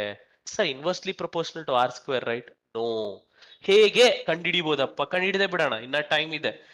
ಜಿ ಬೈ ಆರ್ ಸ್ಕ್ವೇರ್, ಇಲ್ಲಿ ಎಂ ಇದೆ, ಈ ಎಂ ನ ನಾನು ಡೆನ್ಸಿಟಿ ಪ್ರಕಾರ ಬರ್ಕೊಂಡ್ರೆ g divided by R square. Mass ನ ನಾವು ನೆನ್ಪಿರ್ಬೇಕು, density is mass by volume. So therefore mass is equals to density into volume. Rho ಅನ್ನೋದು density of the planet, volume assume ಮಾಡ್ಕೊಂಡಿರೋದು ಪ್ಲಾನೆಟ್ ನ ಸ್ಪಿಯರ್ ತರ, hence g divided by R square into rho 4/3 pi R cube. So ಬರ್ಕೊಂಡ್ರೆ g equals rho capital G 4/3 R square ಅಲ್ಲಿ R ಹೊಟ್ಟೋದ್ರೆ ಉಳ್ಕೊಳ್ಳೋದು pi R. So ಜಿಗೂ ಮತ್ತೆ ಆರ್ಗೂ ಡೈರೆಕ್ಟ್ಲಿ ಪ್ರಪೋರ್ಷನಲ್ ಟು ಆರ್ ಆಗಿರುತ್ತೆ ಯಾವಾಗ ಮಾತ್ರ ರೋ ಕಾನ್ಸ್ಟೆಂಟ್ ಇದ್ರೆ. ಮಾಸ್ ಕಾನ್ಸ್ಟೆಂಟ್ ಇದ್ರೆ ಹೀಗೆ ಬರ್ದಿದಲ್ಲ, ಇದೇ ಸಂಬಂಧ ಮಕ್ಕಳ, ರೈಟ್? ಸೊ ಹೋಪ್ ಈ ತರ ಪ್ರಾಬ್ಲಮ್ಗಳು ಬರುತ್ತೆ ಸಿಚುಯೇಷನ್ ಬೇಸ್ಡ್ ಮೇಲೆ. ಸುಮ್ನೆ ನಾವು ಮಕ್ಕಿ ತರ g inversely proportional R square, no, you have to think ಯಾವ ಸಿಚುಯೇಷನ್ ಅಲ್ಲಿ ಆತರ ಹೇಳಿದಾನೆ. ಸಿಚುಯೇಷನ್ ಗಳನ್ನ according we have to learn. Next will learn how does G vary with respect to height. So g ಹೆಂಗ್ ವೇರಿ ಆಗುತ್ತಪ್ಪ with respect to height or altitude?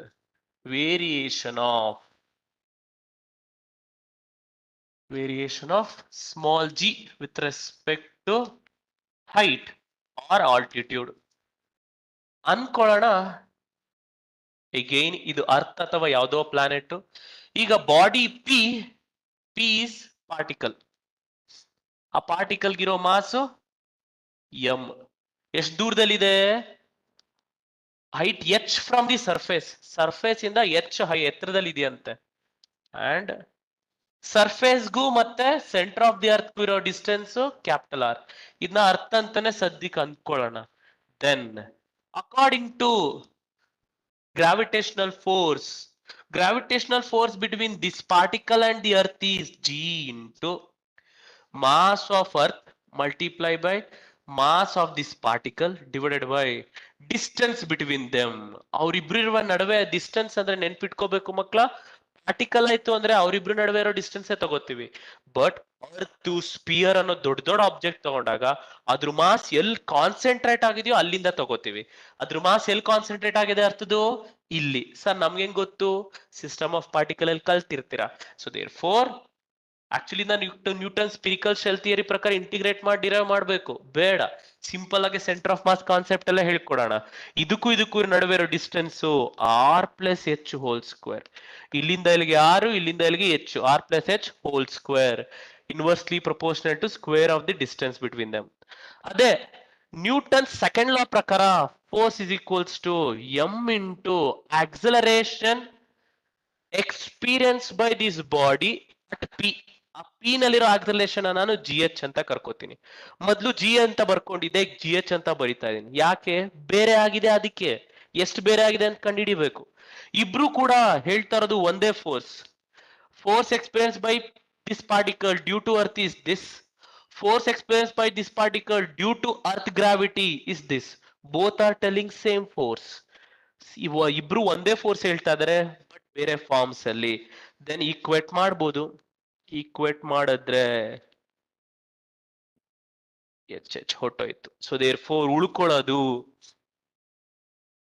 ಉಳ್ಕೊಳ್ಳೋದು ಮಕ್ಕಳ G H right ಅಲ್ಲಿ ಇರೋದನ್ನ ಲೆಫ್ಟ್ ಅಲ್ಲಿ ಬರೀತಾ ಇದೀನಿ is equals to G M divided by R plus H whole square. But ಈಗ ತಾನೇ ಕಲ್ತಿದ್ವಿ small G equals G M by R square ಆದ್ರೆ G into capital R square ಇವರಿಬ್ರನ್ನ ಮಲ್ಟಿಪ್ಲೈ ಮಾಡಿದ್ರೆ ಅದು ಜಿ ಎಂ ಆಗಲ್ವಾ? ಅಂದ್ರೆ ಈ ಜಿ ಎಂ ಜಾಗದಲ್ಲಿ ನಾನು ಜಿ ಆರ್ ಸ್ಕ್ವೇರ್ ತಗೊಂಡು ಹೋಗ್ಬೋದು. ಜಿ ಎಚ್ ಈಕ್ವಲ್ಸ್ ಈ ಜಿ ಎಂ ಜಾಗದಲ್ಲಿ ಜಿ ಆರ್ ಸ್ಕ್ವೇರ್ ಬರೆದ್ರೆ R square divided by R plus H whole square. So this is the general expression for any object at a height H. ಇದಕ್ಕೆ approximated relation ಬರುತ್ತೆ ಮಕ್ಕಳ. ಅದಕ್ಕಿಂತ ಮುಂಚೆ ಇದಕ್ಕೆ ನಾನು ಮಾಸ್ ನ ಮಲ್ಟಿಪ್ಲೈ ಮಾಡ್ಬಿಟ್ರೆ ಬೋತ್ ದಿ ಸೈಡ್ ಅಲ್ಲಿ M G H is equals to ಇದನ್ನ ಬೇಡ ನೋಟ್ ಅಲ್ಲಿ ಬರ್ಸ್ತೀನಿ ಈಗಲೇ ಹೇಳಿದ್ರೆ ಆಮೇಲೆ ನೀವು ಇದನ್ನ ಬೋರ್ಡ್ ಎಕ್ಸಾಮ್ ಅಲ್ಲಿ ಡಿರೈವೇಶನ್ ಅಲ್ಲೂ ಬರ್ದ್ಬಿಟ್ರೆ ಬೇಡ. ಇದನ್ನ ಅಪ್ರಾಕ್ಸಿಮೇಟೆಡ್ ರಿಲೇಷನ್ ಹೆಂಗ್ ಮಾಡ್ಬೋದಪ್ಪ ಅಂದ್ರೆ ಪಿ ತಪ್ಪಿ ಹೈಟ್ ಏನಾದ್ರೂ ಈ ರೇಡಿಯಸ್ ಗೋಸ್ಕರ ತುಂಬಾ ಕಡಿಮೆ ಇದ್ರೆ radius of the earth 6400 kilometre. So 6400 kilometre. ನಾನೇನಾದ್ರೂ 100 ಮೀಟರ್ 200 ಕಿಲೋಮೀಟರ್ 100 ಕಿಲೋಮೀಟರ್ ಹೈಟ್ ಅಲ್ಲಿ ಕಂಡುಹಿಡಿತಾ ಇದ್ರೆ 100 kilometre is very less compared to 6400 kilometre. ಅವಾಗ ನಾನೇನಂತ ಬರೀಬಹುದು H is very small compared to capital R ಆದಾಗ ನಾನು ಬೈನಾಮಿಯಲ್ ಅಪ್ರಾಕ್ಸಿಮೇಷನ್ ಯೂಸ್ ಮಾಡ್ಬೋದು. ಹೇಗೆ? ಈ ಆರ್ ಸ್ಕ್ವೇರ್ ಅಲ್ಲೇ ಇರ್ಲಿ, ಈ ಒಳಗಡೆ ಇರೋ ಆರ್ ನ ಆಚೆ ತಗೋ ಬಂದ್ರೆ ಸ್ಕ್ವೇರ್ ಸಮೇತ ಆಚೆ ಬರುತ್ತೆ. ಉಳ್ಕೊಳ್ಳೋದು ಡಿನಾಮಿನೇಟರ್ ಅಲ್ಲಿ 1/h by R whole square. ಈ ಆರ್ ಸ್ಕ್ವೇರ್ ಕ್ಯಾನ್ಸಲ್ ಆಯ್ತು. Then G H equals G into ಇವನು ಮೇಲ್ ಹೋದ್ರೆ ಅದ್ರ ಪವರ್ ಮೈನಸ್ ಆಗತ್ತೆ, ಪ್ಲಸ್ ಇದ್ರೆ ಮೈನಸ್ ಆಗತ್ತೆ. ಸೊ ಬೈನಾಮಿಯಲ್ ಅಪ್ರಾಕ್ಸಿಮೇಷನ್ ನಮ್ಗೆ ಗೊತ್ತಿದೆ 1 + x whole power n equals 1 + nx ಅಂತ ಬೈನಾಮಿಯಲ್ ಅಪ್ರಾಕ್ಸಿಮೇಷನ್ ಫಾರ್ಮುಲಾನ ನಾವು throughout first year physics ಅಲ್ಲಿ ಬಹಳ ಕಡೆ ಬಳಸ್ಕೊಂಡಿರ್ತೀವಿ. ಅದೇ ರೂಲ್ ನ ಇಲ್ಲೂ ಬಳಸಿದ್ರೆ G H equal G into 1 ಜಾಗದಲ್ಲಿ 1 ಇದೆ, ಎಕ್ಸ್ ಜಾಗದಲ್ಲಿ h/r ಇದೆ, n ಜಾಗದಲ್ಲಿ -2 ಇದೆ. ನಾನು ಅದಕ್ಕೆ ಇಲ್ಲಿ -2 ಬರ್ದೆ. So therefore G H is G into 1 - 2h/r ಅಥವಾ r - 2h/r ಅಂತ ಇರುತ್ತೆ. ಇದು ಅಪ್ರಾಕ್ಸಿಮೇಟೆಡ್ ರಿಲೇಷನ್ ಮಕ್ಕಳ. ಇದು ಜನರಲ್ ಅಕ್ಯುರೇಟ್ ಅಲ್ಲ, ಅಪ್ರಾಕ್ಸಿಮೇಟೆಡ್. ಇದೆಲ್ಲ ಮಾತ್ರ ಅಪ್ಲಿಕೇಬಲ್ ಆಗುತ್ತೆ ಹೆಚ್ಚು ಆರ್ ಗಿಂತ ಕಡಿಮೆ ಇದ್ರೆ ಮಾತ್ರ ಅಪ್ಲಿಕೇಬಲ್ ಆಗತ್ತೆ. So this is what variation of G with respect to height ಮಕ್ಕಳ. ರೈಟ್ ನಾವು ಇದ್ರ ಮೇಲೆ ಏನ್ ಮಾಡ್ಬೋದಪ್ಪ ಅಂದ್ರೆ ಜಿ ವೇರಿಯೇಷನ್ ಆಯ್ತು ಅಂದ್ರೆ ವೆಯ್ಟು ಕೂಡ ವೇರಿ ಆಗುತ್ತೆ. ಸೊ ತೂಕದ ಬಗ್ಗೆ ಅವಾಗಲೇ ಯಾರೋ ಒಬ್ರು ಮಾತಾಡಿದ್ರು, ಒಬ್ರು ಸ್ನೇಹಿತರು. ಸೊ ಆದ್ರಿಂದ ತೂಕ ಹೆಂಗ್ ವೇರಿ ಆಗುತ್ತೆ ವಿತ್ ರೆಸ್ಪೆಕ್ಟ್ ಟು ಆಲ್ಟಿಟ್ಯೂಡ್. ಮೇಲ್ ಹೋಗ್ತಾ ಇದ್ರೆ ಇದೇ ರಿಲೇಷನ್ಗೆ ಮಾಸ್ ಮಲ್ಟಿಪ್ಲೈ ಮಾಡಿದ್ರೆ ಎರಡು ಕಡೆಗೂ M G H into G equals R square by R plus H whole square. ಎರಡು ಕಡೆಗೂ ಎಂ ನ ಮಲ್ಟಿಪ್ಲೈ ಮಾಡಿದ್ದೀನಿ. Multiply M on both side, equation ಇನ್ನೂ ಚೇಂಜ್ ಆಗಲ್ಲ. ಅವಾಗ ಇದು weight of the body of mass M at height H is equals to weight of the body on the surface. G ಬರೋದು surface ಮೇಲೆ, G H ಬರೋದು at a height H ಅಲ್ಲಿ, into R square plus R plus H whole square. ಇಲ್ಲ R divided by R plus H whole square ಅಂತಾನೂ ಬರಿಬಹುದು. ಹಾಗೆ ಬರೆದ್ ಬಿಡೋಣ, ನೋಡಕ್ ಚೆನ್ನಾಗಿ ಕಾಣತ್ತೆ. R divided by R plus H whole square. ನೋಡಿ ಇಬ್ರಿಗೂ ಸ್ಕ್ವೇರ್ ಇದೆ. ಸೊ ದೇರ್ ಫೋರ್ ಇದು ವೆಯ್ಟ್ ರಿಲೇಷನ್ ಮಕ್ಕಳ. ರೈಟ್. ಸೊ ಅಂದ್ರೆ ನೀನು ಮೇಲ್ ಹೋಗ್ತಿದ್ದಾಗೆ ನೋಡಿ R square R plus H whole square ಇದಕ್ಕೆ ಸಮಥಿಂಗ್ ಅಡಿಷನ್ ಆಗಿದೆ ಅಂದ್ರೆ ಡಿನಾಮಿನೇಟರ್ ಜಾಸ್ತಿ, ನ್ಯೂಮರೇಟರ್ ಕಡಿಮೆ. ನ್ಯೂಮರೇಟರ್ ಕಡಿಮೆ ಇದ್ದಿ ಡಿನಾಮಿನೇಟರ್ ಜಾಸ್ತಿ ಇದ್ರೆ ಈ ಬರೋ ಟರ್ಮು ಒಂದಕ್ಕಿಂತ ಕಡಿಮೆ ಇರುತ್ತೆ. ಒಂದಕ್ಕಿಂತ ಕಡಿಮೆ ಅಂದ್ರೆ example G H is 0.8 times G. ಅಂದ್ರೆ ಮೇಲ್ ಹೋಗ್ತಿದ್ದಾಗೆ as you are moving away from the earth surface acceleration due to gravity ಕಡಿಮೆ ಆಗ್ತಾ ಇರುತ್ತೆ.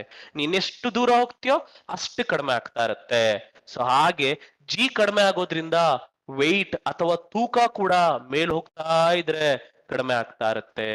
As you move far definitely it will decreases. This is the variation of g with respect to height. Next and the last, even I'll do variation of g with respect to depth. ಅದು ಕೂಡ ಬಹಳ ಸುಲಭ ಮಕ್ಕಳ. So hopefully you are done with this.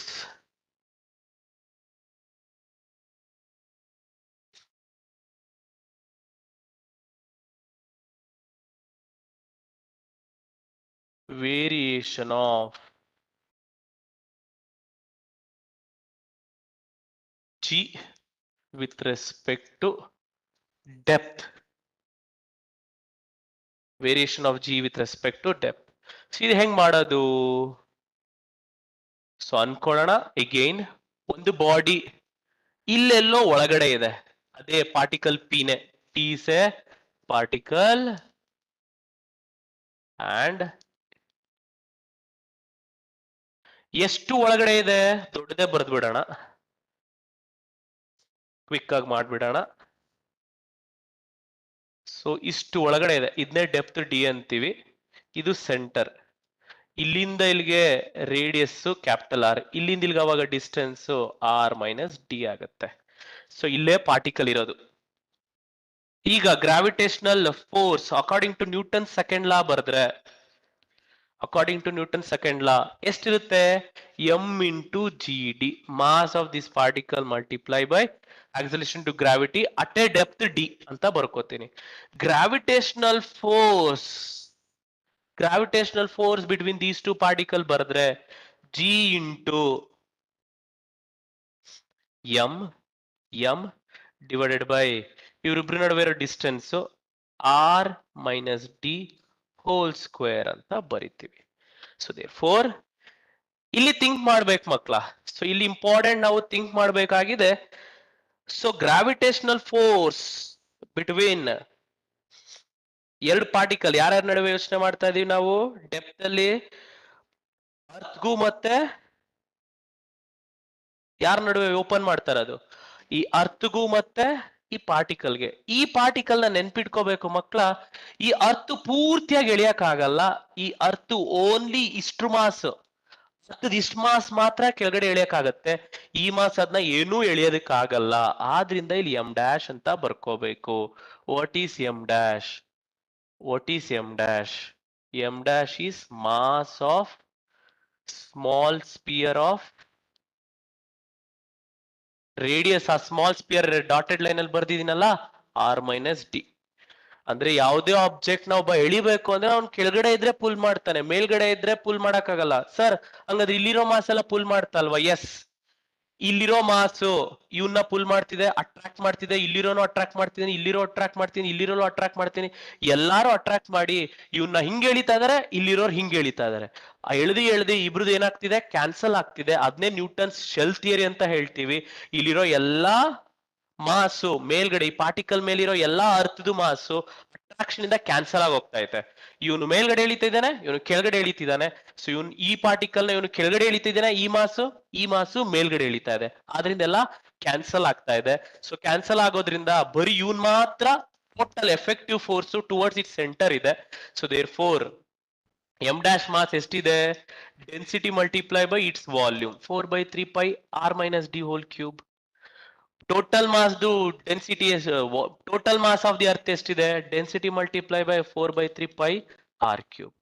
ಎರಡ್ನೂ ratio ತಗೊಂಡ್ಬಿಟ್ರೆ M dash by M ತಗೊಂಡ್ರೆ rho 4/3 ಎಲ್ಲ common ಇದಾರೆ, cancel ಆಗ್ಬಿಟ್ಟು R minus D divided by R cube ಮಾತ್ರ ಉಳ್ಕೊಳ್ಳುತ್ತೆ. ಅಂದ್ರೆ mass of the small sphere inside at a depth D is R minus D divided by R whole cube into capital M. ಇದನ್ನ ನಾವೇನಾದ್ರೂ ಇಲ್ಲಿಗೆ substitute ಮಾಡಿದ್ರೆ and equate ಮಾಡಿದ್ರೆ M G D equals G M dash ಎಷ್ಟಿದೆ? M into R minus D whole cube divided by R cube. ಈ M dash ಜಾಗದಲ್ಲಿ ಬರೀತಾ ಇದ್ದೀನಿ. ಆಮೇಲೆ ಉಳ್ಕೊಂಡಿರೋದು ಇಲ್ಲೇನಿದೆ? ಸ್ಮಾಲ್ ಎಂ ಇದೆ. ಉಳ್ಕೊಂಡಿರೋದು ಇಲ್ಲಿ R minus D whole square ಇದೆ. ಇಲ್ಲಿರೋ ಹೋಲ್ ಸ್ಕ್ವೇರ್ ಇಲ್ಲಿರೋದು ಒಂದು ಕ್ಯಾನ್ಸಲ್ ಆಗ್ಬಿಟ್ರೆ ಉಳ್ಕೊಳ್ಳೋದು ಇಲ್ಲಿರೋ ಮಾಸ್ ಉಳ್ಕೊಂಡು ಹೊಟ್ಟೋಗ್ಬಿಟ್ರೆ G D equal G capital M R minus D divided by R cube ಉಳಿಯುತ್ತೆ.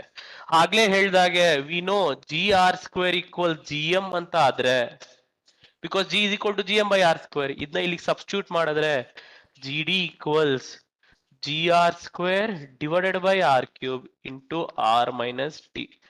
ಸಿಂಪ್ಲಿಫೈ ಮಾಡಿದ್ರೆ G D equals G into R minus D divided by R, ಅಥವಾ G into 1 minus D by R. ಇದು acceleration due to gravity at a depth. Depth ಅಂದ್ರೆ ಒಳಗಡೆ, ಅವು ಎಷ್ಟು depth ಅಲ್ಲಿ ಇದೆ, ಡಿ ಎಷ್ಟು ಡೆಪ್ತ್ ಅಲ್ಲಿ ಇದೆ ಇನ್ಸೈಡ್ ಎನಿ ಪರ್ಟಿಕ್ಯುಲರ್ ಪ್ಲಾನೆಟ್. ಇದರಲ್ಲಿ ಬಹಳ ಇಂಪಾರ್ಟೆಂಟ್ ಮಕ್ಕಳ, ಮುಗ್ಸಕ್ ಮುಂಚೆ ಇಂಪಾರ್ಟೆಂಟ್ ಏನಪ್ಪಾ ಹೇಳ್ಬೇಕು ಅಂದ್ರೆ, ನಿಮ್ಗೆ ಡೌಟ್ ಬರೋದು ಇದೇನೆ, ಏನಪ್ಪಾ ಅಂದ್ರೆ ಸರ್ ಇಲ್ಲಿ ಜಿ ಕಂಡಿಡಿಬೇಕಾದ್ರೆ ಅಥವಾ ಫೋರ್ಸ್ ಕಂಡಿಡಿಬೇಕಾದ್ರೆ total mass of the earth ನ ಯಾಕೆ ತಗೊಂಡಿಲ್ಲ? ನೆನ್ಪಿಟ್ಕೋಬೇಕು, ಈ ಜಾಗದಲ್ಲಿರೋ ಎಲ್ಲಾ ಮಾಸ್ಗಳು ಟೋಟಲ್ ಆ ಎಫೆಕ್ಟಿವ್ ಇಷ್ಟು ಜಾಗದಲ್ಲಿರೋ ಅರ್ತ್ ಮಾಸು ಇಲ್ಲಿರೋ ಬಾಡಿನ ಅಟ್ರಾಕ್ಟ್ ಮಾಡೋದಕ್ಕೆ ಆಗಲ್ಲ. ಅಂದ್ರೆ effective force is zero. Attract ಮಾಡ್ತಿದ್ದಾರೆ ಇಲ್ಲಿರೋ ಬಾಡಿನ, ಈ ಮಾಸ್ ಹಿಂಗೆ ಎಳಿತಾ ಇದ್ರೆ ಈ ಮಾಸ್ ಹಿಂಗೆ ಎಳಿತಾ ಇದೆ, ಈ ಮಾಸ್ ಹಿಂಗೆ ಎಳಿತಿದೆ, ಈ ಪಾರ್ಟಿಕಲ್ ನ ಹಿಂಗೆ ಎಳಿತಿದೆ ಇಲ್ಲಿರೋ mass. Total effect is zero. ಅದನ್ನೇ ನ್ಯೂಟನ್ ಸ್ಪಿರಿಕಲ್ ಶೆಲ್ ಥಿಯರಿ ಅನ್ನೋದ್ರಲ್ಲಿ ಹೇಳಿರ್ತಾನೆ. ಅದನ್ನೆಲ್ಲ ನಾವು ಹೈಯರ್ ಲೆವೆಲ್ ಫಿಸಿಕ್ಸ್ ಅಲ್ಲಿ ಹೇಳ್ಕೊಡ್ತೀವಿ, ಬಟ್ ಈಗಲೂ ಹೇಳ್ಕೊಳ್ಬಹುದು, ತಪ್ಪೇನಿಲ್ಲ. ಸೊ ಬಟ್ ಜಸ್ಟ್ ಮೆನ್ಷನ್ ಮಾಡಿದೀನಿ ಮಕ್ಕಳ. So this is how basically G vary with respect to depth. ಅಂದ್ರೆ ಒಳಗಡೆ ಹೋಗ್ತಿದ್ರು ಕೂಡ ಜಿ ನೋಡಿ ಇಲ್ಲೂ ಕೂಡ ಕಡಿಮೆನೆ ಆಗ್ತಾ ಇದೆ. ನ್ಯೂಮರೇಟರು ಕಡಿಮೆ, ಡಿನಾಮಿನೇಟರು ಜಾಸ್ತಿ. ಸೊ ಅವಾಗ್ಲೂ ಕೂಡ ಲೆಸ್ ದ್ಯಾನ್ 1 ಬರುತ್ತೆ. ಲೆಸ್ ದ್ಯಾನ್ 1 ಬಂದ್ರೆ ಜಿ ಡಿ ಜಿಗಿಂತ ಕಡಿಮೆ. ಅಂದ್ರೆ ನೀವು ಒಳಗಡೆ ಡೀಪರ್ ಇನ್ಸೈಡ್ ದಿ ಅರ್ತ್ ಹೋದ್ರೂ ಕೂಡ ಆಕ್ಸಿಲೇಷನ್ ಡ್ಯೂ ಟು ಗ್ರಾವಿಟಿ ಕಡಿಮೆ ಆಗುತ್ತೆ, ಅಂದ್ರೆ ತೂಕ ಕಡಿಮೆ ಆಗುತ್ತೆ. ನಮ್ಮೊಬ್ರು ಸ್ನೇಹಿತರು ಹೇಳ್ದಾಗೆ, sir centre of the earth ಕೊಟ್ಟೋಗ್ಬಿಟ್ರೆ ಡೆಪ್ತ್ ಎಷ್ಟಾಗುತ್ತೆ? ಸೆಂಟರ್ ಆಫ್ ದಿ ಅರ್ತ್ ಹೋದ್ರೆ ಇಲ್ಲಿಂದ ಇಲ್ಲಿಗೆ ಹೋದ್ರೆ ಡೆಪ್ತ್ ರೇಡಿಯಸ್ ಆಗುತ್ತೆ. ಆ ರೇಡಿಯಸ್ ನ ನೀವು ಇಲ್ಲಿಗೆ ಸಬ್ಸ್ಟಿಟ್ಯೂಟ್ ಮಾಡಿದ್ರೆ ಆರ್ ಮೈನಸ್ ಡೆಪ್ತ್ ರೇಡಿಯಸ್ ಆಗ್ಬಿಟ್ರೆ R minus R is zero. ಅದಕ್ಕೆ at the centre of the earth acceleration due to gravity is zero. Not only acceleration due to gravity, even weight is also zero. ತೂಕ ಕೂಡ zero ಇರುತ್ತೆ. ಮೇಲೋದ್ರೂ ಕಡಿಮೆ ಆಗುತ್ತೆ G, ಕೆಳಗಡೆ ಬಂದ್ರು ಕಡಿಮೆ ಆಗುತ್ತೆ. ಜಾಸ್ತಿ ಆನ್ ದಿ ಸರ್ಫೇಸ್ ಅಲ್ಲಿ ಇದೆ. ಅದರ್ ಟು ವೇರಿಯೇಷನ್ ಇದೆ ಮಕ್ಕಳ. ಅದನ್ನ ಮುಂದಿನ ಸಲ ಟೈಮ್ ಉಳ್ಕೊಂಡ್ರೆ, ಟೈಮ್ ಏನಾದ್ರೂ ಸಿಕ್ಕಿದ್ರೆ will learn that also, right? Yes, if you have any doubt you can ask. Doctor Basavakiran ಅವರೇ, ಬಹಳ ಬಹಳ ಧನ್ಯವಾದಗಳು. ನಾನು Yes, sir. ಅಯ್ಯಪ್ಪನ್ ಕರ್ನಾಟಕ ನಮಸ್ತೆ, ವಿಜ್ಞಾನ ತಂತ್ರಜ್ಞಾನ ಅಕಾಡೆಮಿ ಅಧ್ಯಕ್ಷ. ನಿಮ್ಮ sir. ಟಾಕ್ ನ ಕೇಳ್ತಾ ಇದ್ದೆ. ಬಹಳ ಬಹಳ ಎಕ್ಸ್ಪ್ಲೇನ್ ಮಾಡಿದ ರೀತಿ ನೋಡಿದ್ರೆ ಯಾರಿಗೂ ಕೂಡ ಅರ್ಥ ಆಗುವಂಗೆ ತಾವು ವಿವರಿಸಿದ್ರಿ. ತಮಗೆ Yes, sir. ನಮ್ಮ ಎಲ್ಲರ ಕಡೆಯಿಂದ ನಾನು ಅಯ್ಯಪ್ಪನ್ ಮತ್ತೆ ಸಿಇಒ ಡಾಕ್ಟರ್ ರಮೇಶ್ ಮತ್ತೆ ನಮ್ಮ ಎಲ್ಲ ಸಹೋದ್ಯೋಗಿಗಳು, ಕರ್ನಾಟಕ ವಿಜ್ಞಾನ ತಂತ್ರಜ್ಞಾನ ಅಕಾಡೆಮಿ ಮತ್ತೆ ನಮ್ಮ ಶ್ರೋತೃಗಳ ಕಡೆಯಿಂದ ನಿಮಗೆ ಬಹಳ ಧನ್ಯವಾದಗಳು. ಈಗ ಡಾಕ್ಟರ್ ಉಮೇಶ್ ಅವರು ಇದ್ದಾರೆ, ಘಟ್ಗೆ ಅವರು. ಈಗ ನಮ್ಮ ಡಾಕ್ಟರ್ ಬಸವಕಿರಣ್ ಅವರು ಹೇಳಿದಾಗೆ ನಮ್ಮ ಶ್ರೋತೃಗಳಲ್ಲಿ ಏನಾದ್ರು ಪ್ರಶ್ನೆ ಇದ್ರೆ ದಯವಿಟ್ಟು ಕೇಳ್ಬೋದು. ಈಗ ಉಮೇಶ್ ಅವ್ರ ಏನಾದ್ರು ಪ್ರಶ್ನೆ ಇದೆಯಾ? There was one question and it has been answered in the talk itself, sir. ಆಗಿದೆಯಾ? Weight of the object near the equator, whether it decreases, and at poles, why it increases through formula, they have explained it, sir, already. So apart from that, there are no questions. Doctor Basavakiran ಅವ್ರು ಯಾರು ಹೇಳ್ತೀರಾ? Yes sir, actually equator ಮೇಲೆ ಯಾಕೆ ಅದು ಕಡಿಮೆ ಆಗುತ್ತೆ ಅಂದ್ರೆ ಅದು ಶೇಪ್ ಮೇಲಿಂದ, ಅದು ನೆಕ್ಸ್ಟ್ ಕಾನ್ಸೆಪ್ಟ್ ಅದೇನೆ. 4 ರೀತಿ ವೇರಿ ಆಗುತ್ತೆ, ಒಂದು ಮೇಲೆ ಕೆಳಗಡೆ ಶೇಪ್ ಇಂದ. ಸೊ ಈಕ್ವೇಟರ್ ಹತ್ರ ಬರ್ತಿದ್ದಾಗ shape of the earth is ತುಂಬಾ ಜಾಸ್ತಿ ಇರುತ್ತೆ. ಅಂದ್ರೆ ಬೇಸಿಕಲಿ ರೇಡಿಯಸ್ ಇಲ್ಲಿ ಜಾಸ್ತಿ ಇರುತ್ತೆ. ರೇಡಿಯಸ್ ಜಾಸ್ತಿ ಇರೋದ್ರಿಂದ ಜಿ ಕಡಿಮೆ ಆಗ್ತಾ ಹೋಗ್ತಾ ಇರುತ್ತೆ. ಅದನ್ನ ನಾವು ಮುಂದಿನ ವೇರಿಯೇಷನ್ ಅಥವಾ ಟೈಪ್ ಅಲ್ಲಿ ನಾವು ಹೇಳ್ಕೊಡ್ಬೋದಿತ್ತು ಸರ್. ಅದು ಬಿಟ್ರೆ nothing. Thank you for giving an opportunity sir. So for me to expose to rural students and also Kannada medium students. So it's a new experience for me also, sir. And thanks for giving the opportunity, sir. And Basavakiran ಅವರೇ, ತುಂಬಾ ಚೆನ್ನಾಗಿ. ಇವಾಗ ತಾವು ಎಲ್ಲಿದ್ದೀರಿ? ಎಲ್ಲಿಂದ ಮಾತಾಡ್ತಿದ್ರಿ ಈಗ ಈ ಪಾಠ? ಸದ್ಯಕ್ಕೆ ನಾನು ನಮ್ಮ ಬೇಸ್ ಕ್ಯಾಂಪಸ್ ಇಂದ ಮಾಡ್ತಾ ಇದ್ದೀನಿ ಸರ್. ಎಲ್ಲಿ? ಮೈಸೂರಲ್ಲಿ ಸರ್. ಮೈಸೂರಲ್ಲಿ. ತುಂಬಾ ಸ್ಫುಟವಾಗಿ ಬಂತು, ತುಂಬಾ ಕ್ಲಿಯರ್ ಆಗಿ ಬಂತು. ಎಷ್ಟು ಚೆನ್ನಾಗಿ ನೀವು ಈಗ ಬೋರ್ಡ್ ಮೇಲೆ ಬರೆದಿರೋದು ನೋಡ್ತಾ ಇದ್ರೆ ನಮ್ಗೆ ಹಾಗೆ ಅಕ್ಷರಗಳೆಲ್ಲ ಕುಣಿಯೋ ತರ ಕಾಣ್ತಾ ಇದೆ. ಅಷ್ಟು ಚೆನ್ನಾಗಿ ಬರೆದಿದ್ದೀರಿ. ಡಾಕ್ಟರ್ ರಮೇಶ್ ಸಿ ಅವರು ನೀವ್ಯಾರು ಹೇಳ್ತೀರಾ? ಸರ್ ಬರ್ತಾ ಇದ್ದಾರೆ ಸರ್ ಒಂದು 2 minutes ಅಲ್ಲಿ. He'll be joining ಯಾರು? Sir Ramesh sir Ramesh sir? ಮತ್ತೆ Yes, sir. ಇನ್ಯಾರಾದ್ರೂ ಏನಾದ್ರು ಹೇಳಲಿಕ್ಕಿದ್ರೆ, ಇಲ್ಲದೆ ಇದ್ರೆ ನಾವು ಈ ಒಂದು ಉಪನ್ಯಾಸ ಮಾಲಿಕೆಯಲ್ಲಿ ಒಂದು ಅದ್ಭುತವಾಗಿ ಒಂದು ಉಪನ್ಯಾಸ ಮಾಡಿದ ಗ್ರಾವಿಟೇಷನ್ ಬಗ್ಗೆ ಭಾಷಣ ಮಾಡಿದ ಡಾಕ್ಟರ್ ಬಸವಕಿರಣ್ ಅವರಿಗೆ ನಮ್ಮೆಲ್ಲರ ಕಡೆಯಿಂದ ಹೃತ್ಪೂರ್ವಕ ಅಭಿನಂದನೆಗಳು ಮತ್ತು ಕೃತಜ್ಞತೆಗಳನ್ನ ಸಲ್ಲಿಸುತ್ತಾ ಈ ಟಾಕ್ ಇವಾಗ ಮುಗಿಯುತ್ತೆ. ನಮ್ಮೆಲ್ಲರ ಕಡೆಯಿಂದ ಮತ್ತೊಮ್ಮೆ ಬಸವಕಿರಣ್ ಅವರೇ ಮತ್ತೆ ನಮ್ಮಲ್ಲಿಗೆ ಬನ್ನಿ ಅಕಾಡೆಮಿಗೆ, ತಮ್ಮ ವಿಚಾರಗಳನ್ನ ಹಂಚಿಕೊಳ್ಳಿ, ತಮ್ಮ ಅನುಭವನ ನಮ್ಮ ಜೊತೆ ಹಂಚಿಕೊಂಡು ನಮ್ಮ ವಿದ್ಯಾರ್ಥಿ ವೃಂದಕ್ಕೆ ಮಾರ್ಗದರ್ಶನ ನೀಡಿ ಅಂತ ಕೇಳ್ಕೊತೀನಿ. ಮತ್ತೊಮ್ಮೆ ನಿಮ್ಗೆ ಧನ್ಯವಾದಗಳು. Thank you, sir. There will be one more session organized for Basavakiran sir for this next session, sir. Next session ಅಲ್ಲಿ ಬನ್ನಿ ಡಾಕ್ಟರ್ ಬಸವಕಿರಣ್ ಅವರೇ. Sure, sir. Thank you very much, sir. On behalf Thank of you, sir. KSTA and on behalf of all the KSTA fraternity and students and teachers fraternity, I would like to thank you wholeheartedly, sir. Thank you, sir. Over to you, Ramesh sir.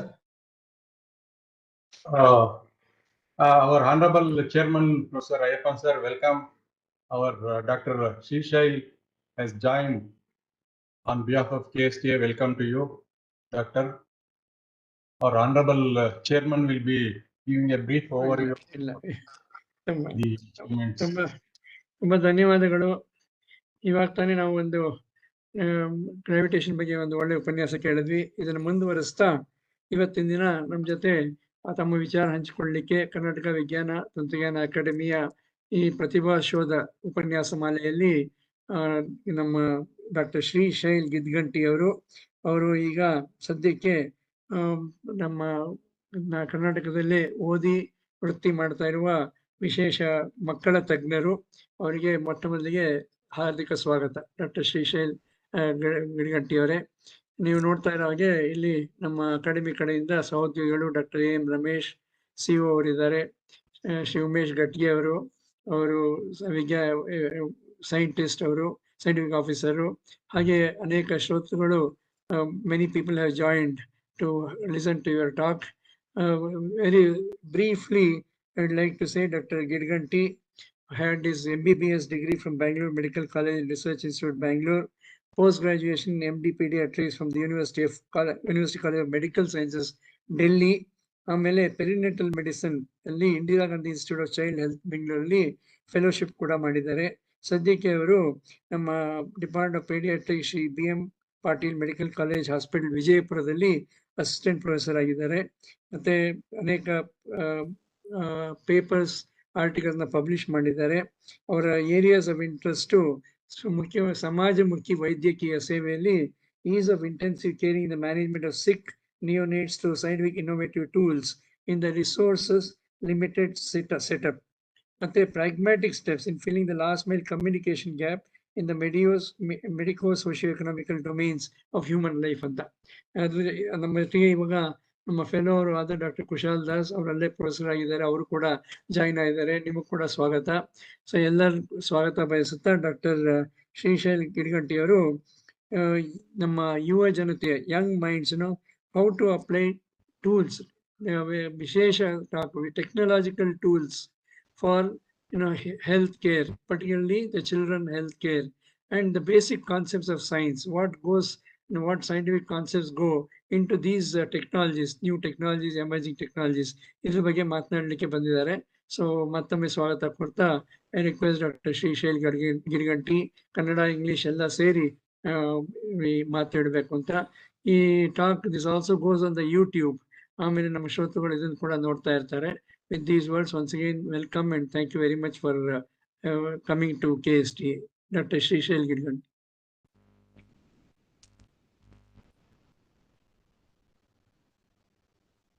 Hello, am I audible, sir? Yes yes sir. ಸ್ವಲ್ಪ ಜೋರಾಗಿ ಮಾತಾಡಿ, ಸ್ವಲ್ಪ mic ಹತ್ರ ಇಟ್ಬಿಟ್ಟು ಜೋರಾಗಿ ಮಾತಾಡಿ. ನನ್ನ ಹೆಸರು ಡಾಕ್ಟರ್ ಶ್ರೀಶೈಲ್ ಗಿಡ್ಗಂಟಿ ಅಂತ. ನಾನು ಬೇಸಿಕಲಿ ಕರ್ನಾಟಕದ ಹುಡುಗನೇ.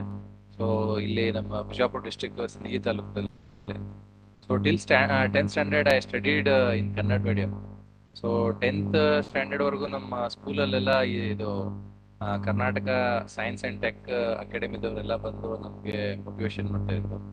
So that time there were some essay competitions, so plus some demos.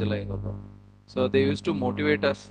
That time it was like becoming a doctor or engineering. So in the 1999 to 2004 idರಲ್ಲಿ.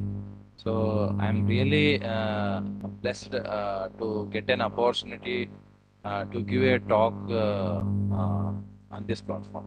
I'm thank you, sir. Thank you very much.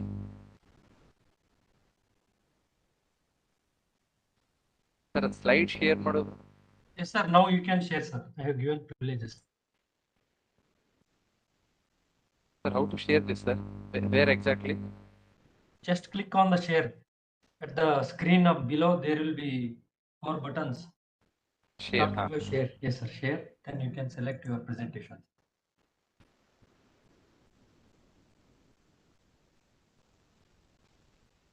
So can I start, sir? No? Yes, sir. You can make it a full screen. You can start. Slideshow you can do.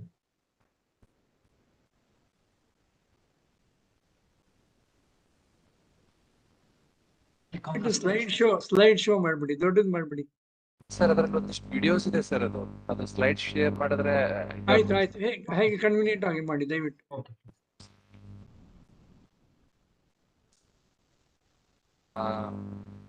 Once again, thanks for giving me opportunity to give a talk on this platform, Talent Search Program Lecture Series, arranged by the Karnataka Science and Technology Academy, Department of Science and Technology, Government of Karnataka. So today's myself, as sir introduced, myself Dr. S.M. Girgante. I am working in the field of pediatrics for last 12 years.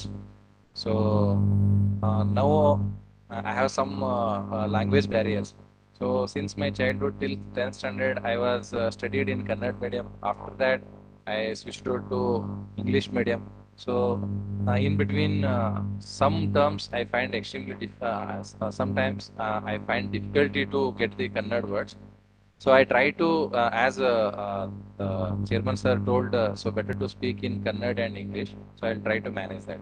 So today's topic is basic scientific concepts in the development of technology tools. Technology tools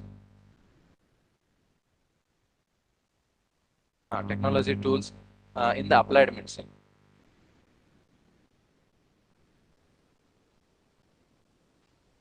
So the learning points here is, so I want to give some introduction to my topic. So most of the time we without it is better to give the introduction what I am going to talk about.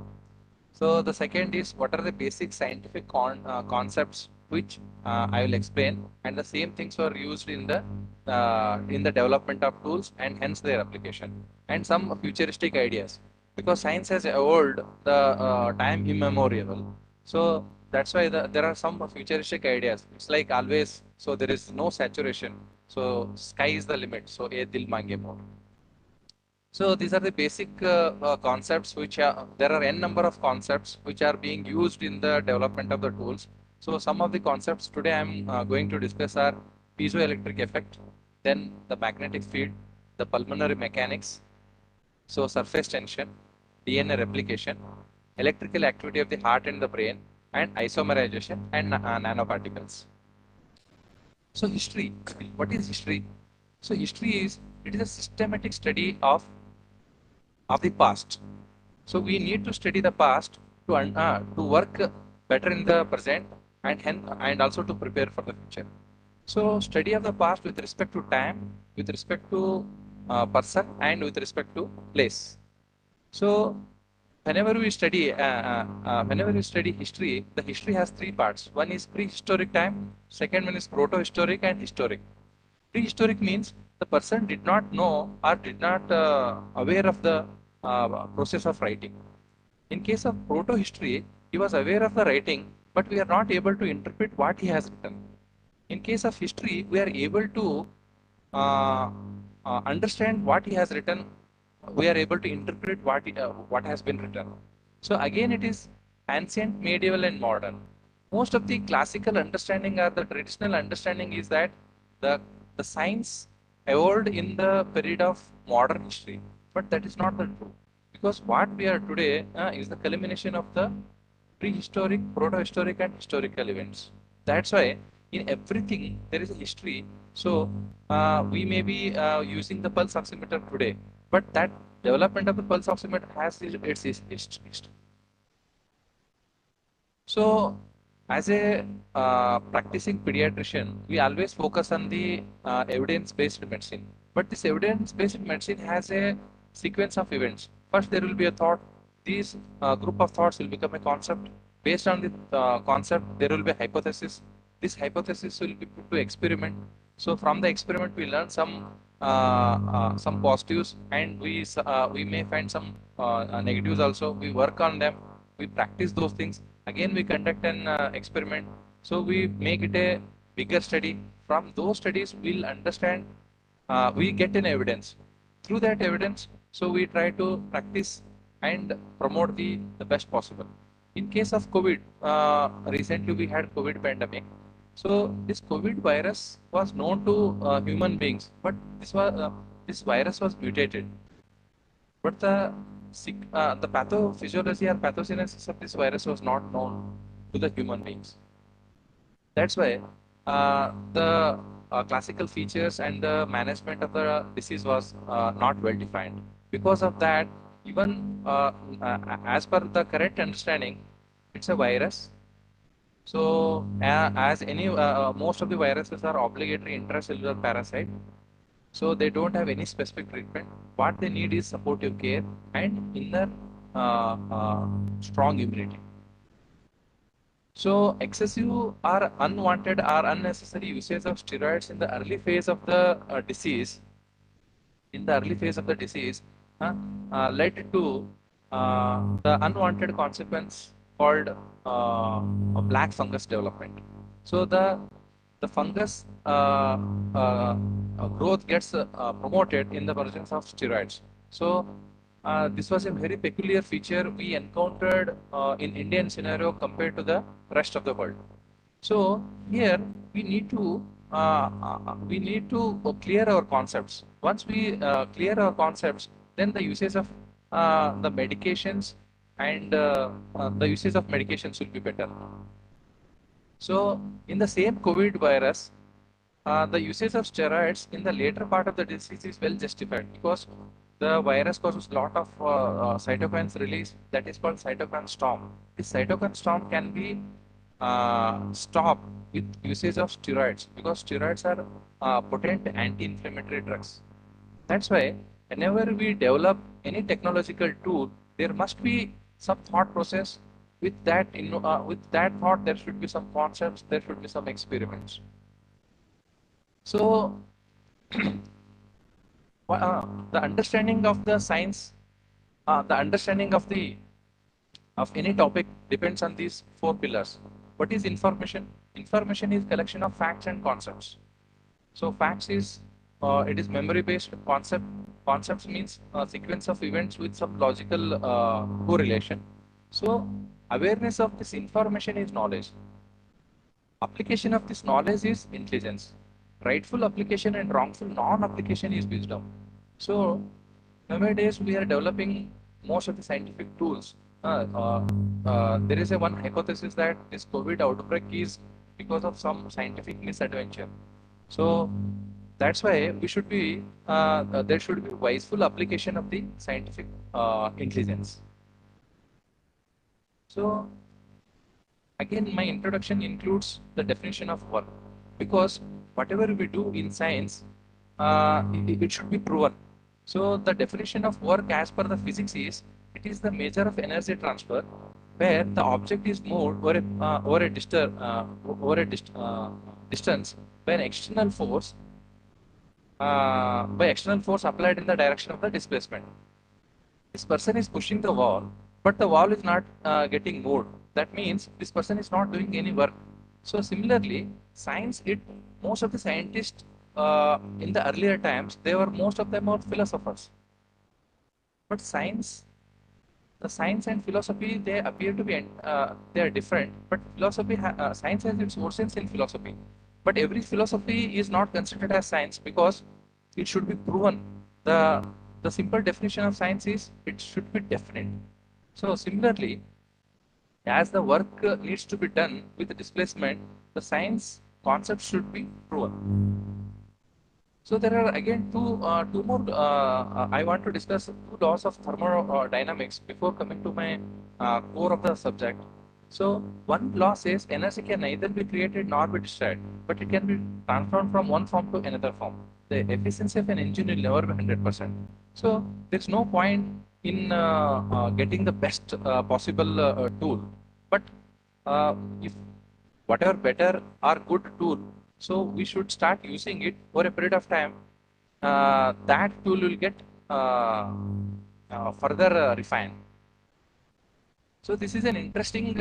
I wanted to share this because when I was in ninth standard, so one of the, as I told earlier, so this Karnataka State Science and Technology Academy, some of the talk where they told that the train is running at a very high speed. It's like 100 kilometers per hour. This train, it's using some energy to move from one place to another place. But this train is cutting the wind energy. If in the future, if any mechanical engineer think to put some wind turbines to use the wind energy to convert back to get back the electrical energy, so we can use that electrical energy in the further process. So can we use it because the trains are running at very high speed. So coming to the concepts. In case of dengue, earlier people used to think about in dengue, there is always thrombocytopenia. This thrombocytopenia causes the bleeding in the dengue. So they used to give lot of platelets. But the concept behind dengue fever is something called as molecular mimicry. The dengue virus has certain structure. This structure has certain proteins. These proteins have similarity with the blood vessel proteins and also similarity with the platelet proteins. The antibodies produced against the dengue virus also cross-react with the platelet proteins and also and they cross-react with the blood vessels. So the blood vessel gets leaked. So there will be pores in the blood vessels. Because of these pores, there will be capillary leakage. Because of this capillary leakage, the patient will lose lot of fluid. This loss of fluid will be inside the body only. If any person gives lot of fluid to this person, the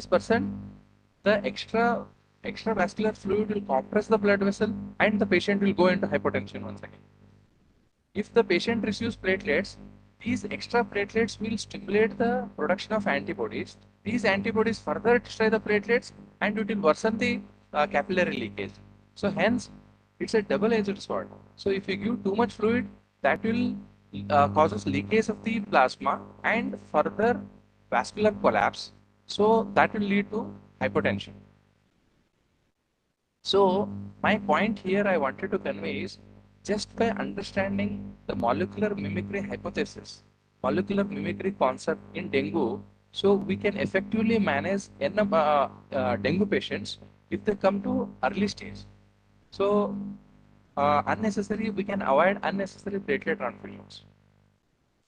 So coming to the X-ray. So we know the radiations, X-ray belongs to the radiations, and radiations are, there are two types. One is ionizing and another one is non-ionizing radiations. There will be an X-ray beam. This X-ray beam will be producing X-ray radiations. These X-ray radiations will be passed to the through the tissue. Some of the X-rays will be absorbed, some of the X-rays will be scattered, depending on the substance. If it is a metal, it reflects all of the X-rays, it scatters all of the X-ray, that's why it looks white. The air on the other side, the air absorbs most of the X-rays, it looks dark. So in between, depending on the strength of the tissue, the scattering and absorption of the X-rays will take place. So first is metal, it reflects or it scatters most of the X-rays. Second is bone, then is muscle, then blood vessels and soft tissues, and air absorbs the complete X-rays. Based on this, so this is a technological tool developed long back, this has helped to understand the human anatomy in a greater extent. So in this X-ray, we are able to see the bones. Suppose there is a break in the bone that is called fracture. It can be seen through the X-ray. ಈಗ ಏನಾದ್ರು ಮೂಳೆ ಮುರಿದೋಗಿದ್ದಪ್ಪ ಅಂತಂದ್ರೆ so ಇಲ್ಲಿ so that continuity ಹೋಗ್ಬಿಡುತ್ತೆ. So ಆ continuity ಹೋಗೋದ್ರಿಂದ ಏನಾಗ್ಬಿಡುತ್ತೆ, so x ray beans ಅಲ್ಲಿ ಇಷ್ಟು ಕಂಟಿನ್ಯೂಟಿ ಮೇಂಟೈನ್ ಆಗಲ್ಲ. So this is an understanding of the X-ray. So X-ray is a just two-dimensional understanding. But in case of CT scan, it uses a three-dimensional picture.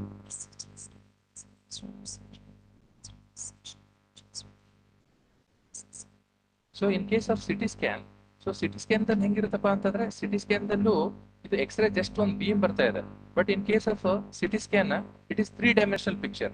So ಎಲ್ಲಾ ಕಡೆಯಿಂದನೂ X-rays ಬರೋದ್ರಿಂದ, so from head to toe, so we can get a complete survey of the whole body.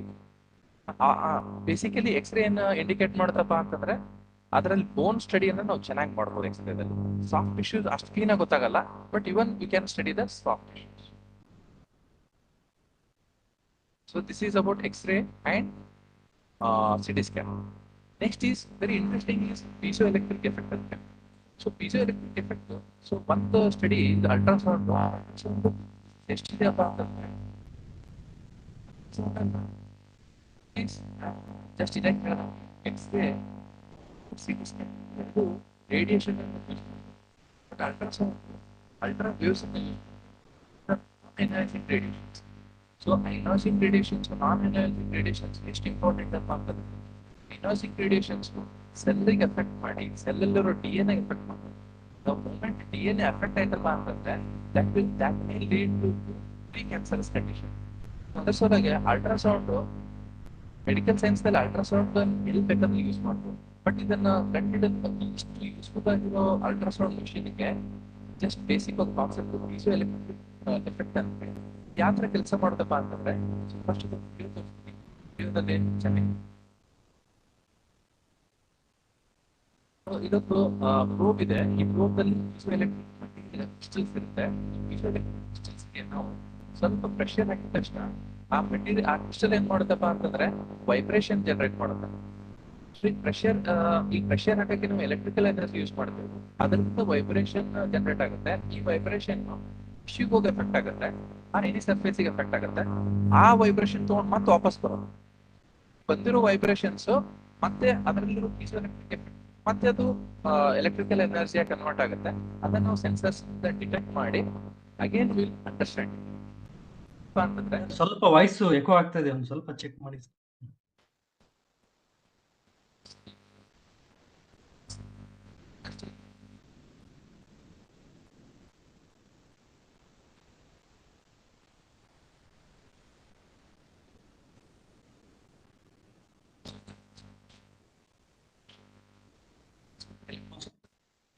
Not too clear, sir. Not clearly audible, sir. Dr. Srishal, I think that your internet is not, connectivity is very poor. No, sir. It's I think the microphone or that audio Or connection. maybe microphone, any one of these things, it is not correct. Means it is very poor audibility. Audibility.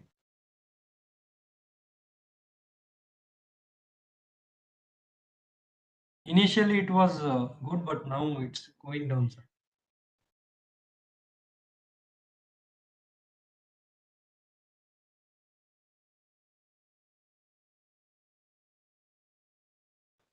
Yeah, just speak again. Sir, how is it now, sir? It is Yeah, okay. now it is much better, sir. Now it is much Okay. Now it's okay, sir?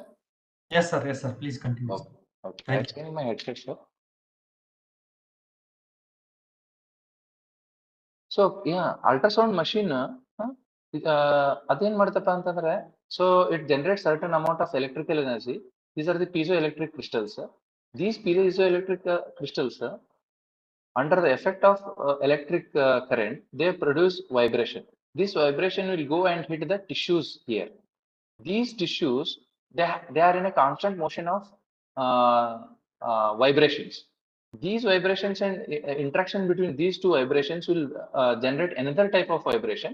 These vibrations will be picked up by the piezoelectric crystals again, and they will be from the piezoelectric crystals there will be generation of electrical current. This will be detected by the ultrasound machine. So that's why we are able to see ultrasound studies. So just by this piezoelectric, it's like a gift for the medical science, because we use in and out in most of the applied medical. So it is a first investigation of choice. So if patient ಯಾವ್ದಾದ್ರು ಒಂದು patient trauma ಆಗಿ ಅಂತ ಹೇಳಿ ಬಂದಿದೆ, ಅದ್ರಲ್ಲಿ ನಾವು ಏನಾದ್ರು bleeding ನೋಡ್ಬೇಕು ಅದನ್ನೇ ಯೂಸ್ ಮಾಡ್ತೇವೆ. ಒಂದು ಪೇಷಂಟ್ ಕಿಡ್ನಿ ಸ್ಟೋನ್ ಅಂತ ಹೇಳಿ ಬಂದ್ರು ಅದನ್ನೇ ಫಸ್ಟ್ ಯೂಸ್ ಮಾಡ್ತೇವೆ. ಬಟ್ ಈಗ ನಾವು MRI ಮಾಡಿಸ್ತಾ ಇದ್ದೇವೆ, ಅಲ್ಟ್ರಾಸೌಂಡ್ ಮಾಡಿಸ್ತಾ ಇದ್ದೇವೆ. ಯಾವ್ದ್ರಲ್ಲಿ ಅಡ್ವಾಂಟೇಜ್ ಅಪ್ಪ ಅಂತಂದ್ರೆ ಇನ್ ಕೇಸ್ ಆಫ್ ಅಲ್ಟ್ರಾಸೌಂಡ್ ಅದು ನಮ್ಗೆ ರಿಯಲ್ ಟೈಮ್ ಡಾಟಾ ಕೊಡುತ್ತೆ. ಬಟ್ MRI ದಲ್ಲಿ ಒನ್ ಟೈಮ್ ಅದು ಫಿಕ್ಸ್ಡ್ ಡಾಟಾ ಇರುತ್ತೆ ನಮ್ಮ ಹತ್ರ. ಅಂಡ್ ಅಲ್ಟ್ರಾಸೌಂಡ್ ಮಷಿನ್ ಇತ್ತೀಚೆಗೆ ನಮ್ಮ ಹತ್ರ ಮೊಬೈಲ್ ಬೇಸ್ಡ್ ಅಲ್ಟ್ರಾಸೌಂಡ್ ಮಷಿನ್ಸ್ ಬರ್ತಾ ಇದೆ.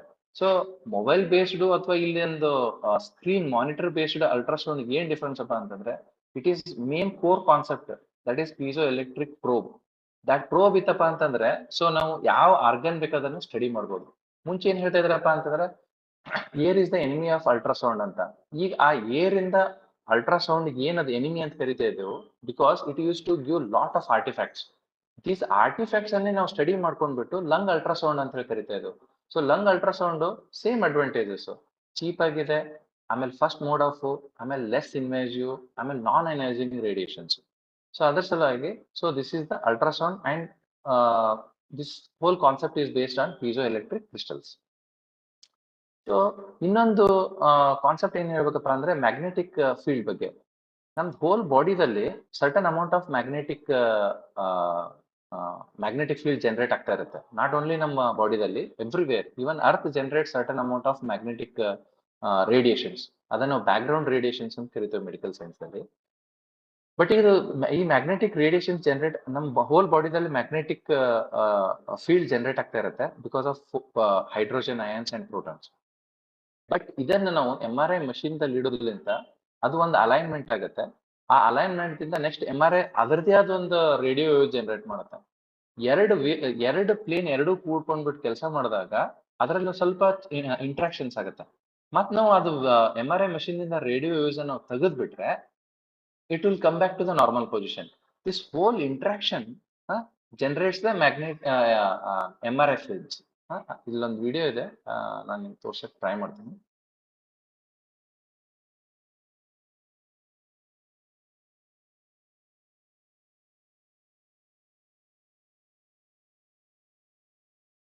ಸೊ ಇದು ಬಾಡಿದಲ್ಲಿರೋ ಇದು ಆರೋ ಮಾರ್ಕ್ ಇರೋದು ಬಾಡಿದಲ್ಲಿರೋ ಮ್ಯಾಗ್ನೆಟಿಕ್ ರೇಡಿಯೇಷನ್ಸ್.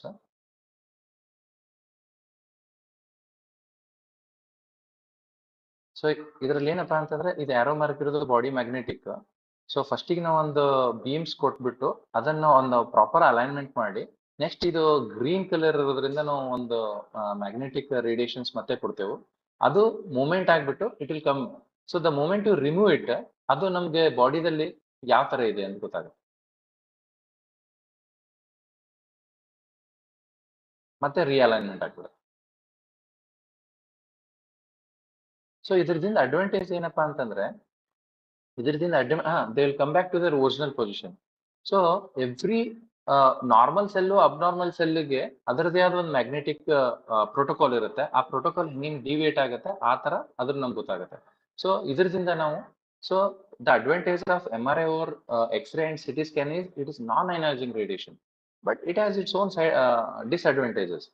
ಬಟ್ ಇದರದ್ದು tissue penetration, tissue understanding, so it's like doing an human dissection of a living body. So ಇದರಿಂದ ನಮ್ಗೆ ಏನ್ ಪ್ಯಾಥೋಫಿಸಿಯಾಲಜಿ ಇದೆ ಅಂತ ಹೇಳಿ ಕ್ಲೀನ್ ಆಗಿ ಗೊತ್ತಾಗುತ್ತೆ. ಸಪೋಸ್ ಈಗ ಮುಂಚೆ ಒಂದು ನೀ ಇದೆ, ನೀದಲ್ಲಿ ಲಿಗಾಮೆಂಟ್ಸ್ ಇದೆ. ಸೊ ಫಾರ್ ಆ ಲಿಗಾಮೆಂಟ್ ಯಾವ ತರ ಇಂಜುರಿ ಆಗಿದೆ, whether it is a tear or a sprain, ಅಷ್ಟೊಂದು ಫೈನ್ ಡೀಟೇಲ್ಸ್ ವರೆಗೂ ನಮ್ಗೆ MRI ಹೆಲ್ಪ್ ಮಾಡುತ್ತೆ ಅದನ್ನ ಸ್ಟಡಿ ಮಾಡುತ್ತೆ. So next is isomerisation. So isomerisation is ಒಂದು ವೆರಿ ಇಂಟ್ರೆಸ್ಟಿಂಗ್ ಕಾನ್ಸೆಪ್ಟ್. ಸೊ ಒಂದು ಐಸೋಮರೈಸೇಷನ್ ಒಂದು ಎಕ್ಸಾಂಪಲ್ ಕೊಡ್ಬೇಕಪ್ಪ ಅಂತಂದ್ರೆ, ನಾವು ಚಿಕ್ಕವರಿದ್ದ ನಮ್ಮ ತಾಯಿ ಇರ್ತಾಳೆ. ಸೊ ತಾಯಿ she is A school teacher. ಸ್ಕೂಲಲ್ಲಿ ಹೋದ್ರೆ ಸ್ಕೂಲ್ ಟೀಚರ್ ಆಗಿ ಕೆಲಸ ಮಾಡ್ತಾಳೆ. ಮನೇಲಿ ಕಿಚನ್ ಅಲ್ಲಿ ಬಂದ್ರೆ ಕುಕ್ ಆಗಿ ಕೆಲಸ ಮಾಡ್ತಾಳೆ. ನಮ್ಗೆ ಏನೇ ಕಷ್ಟ ಆದ್ರೂ she is A caring nurse ತರ ಕೆಲಸ ಮಾಡ್ತಾಳೆ. ಸಿಮಿಲರ್ಲಿ ಒಂದು ಕೆಮಿಕಲ್ ಕಾಂಪೌಂಡ್ ಇರುತ್ತೆ. ಆ ಕೆಮಿಕಲ್ ಕಾಂಪೌಂಡ್ ಅದರದ್ದು ಜಸ್ಟ್ ಅದ್ರ ಒಳಗಡೆ ಕಾಂಪೋಸಿಷನ್ ಚೇಂಜ್ ಆಗ್ಬಿಡುತ್ತೆ, ಬಟ್ ಅದ್ರ ಕೋರ್ ಸೇಮ್ ಇರುತ್ತೆ. ಅದ್ರ ಕಾನ್ಸಂಟ್ರೇಷನ್ ಚೇಂಜ್ ಆಗುತ್ತೆ, ಬಟ್ ಅದ್ರ ಕೆಮಿಕಲ್ ಕಾಂಪೋಸಿಷನ್ ಸೇಮ್ ಇರುತ್ತೆ. ನನ್ನ ತಾಯಿ ಅವಳು, ಬಟ್ ಅವಳು ಸ್ಕೂಲಿಗೆ ಹೋದ್ರೆ ಟೀಚರ್, ಮನೆಯಲ್ಲಿ ಕಿಚನ್ ಅಲ್ಲಿ ಬಂದ್ರೆ ಕುಕ್ಕು, ನನಗೆ ಹುಷಾರಿಲ್ಲ ಅಂತಂದ್ರೆ ಶಿ ಈಸ್ ಕೇರಿಂಗ್ ನರ್ಸ್. ಅದೇ ತರ ಅವಳು ಫಿಸಿಕಲ್ ಮತ್ತು ಕೆಮಿಕಲ್ ಪ್ರಾಪರ್ಟೀಸ್ ಅವಳದು ಡಿಫ್ರೆಂಟ್ ರೋಲ್ ಚೇಂಜ್ ಆಗುತ್ತೆ. ಇದೇ ತರ this is a wonderful concept we studied in organic chemistry or chemistry during our 10+2 days. So ಇದ್ರದಿಂದ ಏನಂತಂದ್ರೆ same person but different roles ಬರುತ್ತೆ. ಸೊ ಅದೇ ತರ ಇದ್ರದ್ದು ಅಪ್ಲಿಕೇಶನ್ ನಮ್ಮ ಫೋಟೋ ಥೆರಪಿದಲ್ಲಿದೆ. I want to show one video.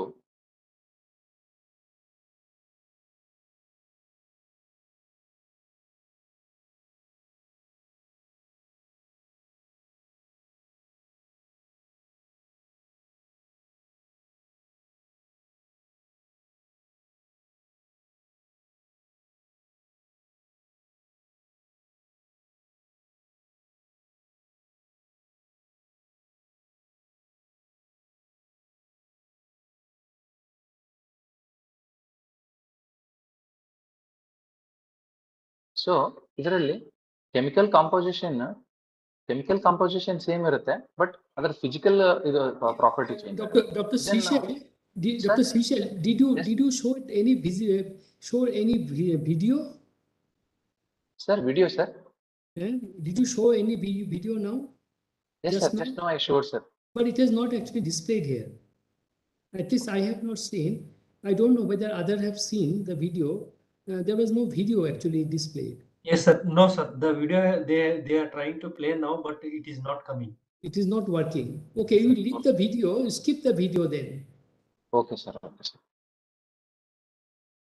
Or what you can do, sir, you can stop sharing this and you can share your screen by playing that video. In that way you can share. Separately, where is the Separately, original yes, sir. file? From original Yes, file, you can pick up the video and you can show. Yes, sir. Yes, sir. Or what you can try is once again give this slideshow and click on that icon, sir. Then it may work.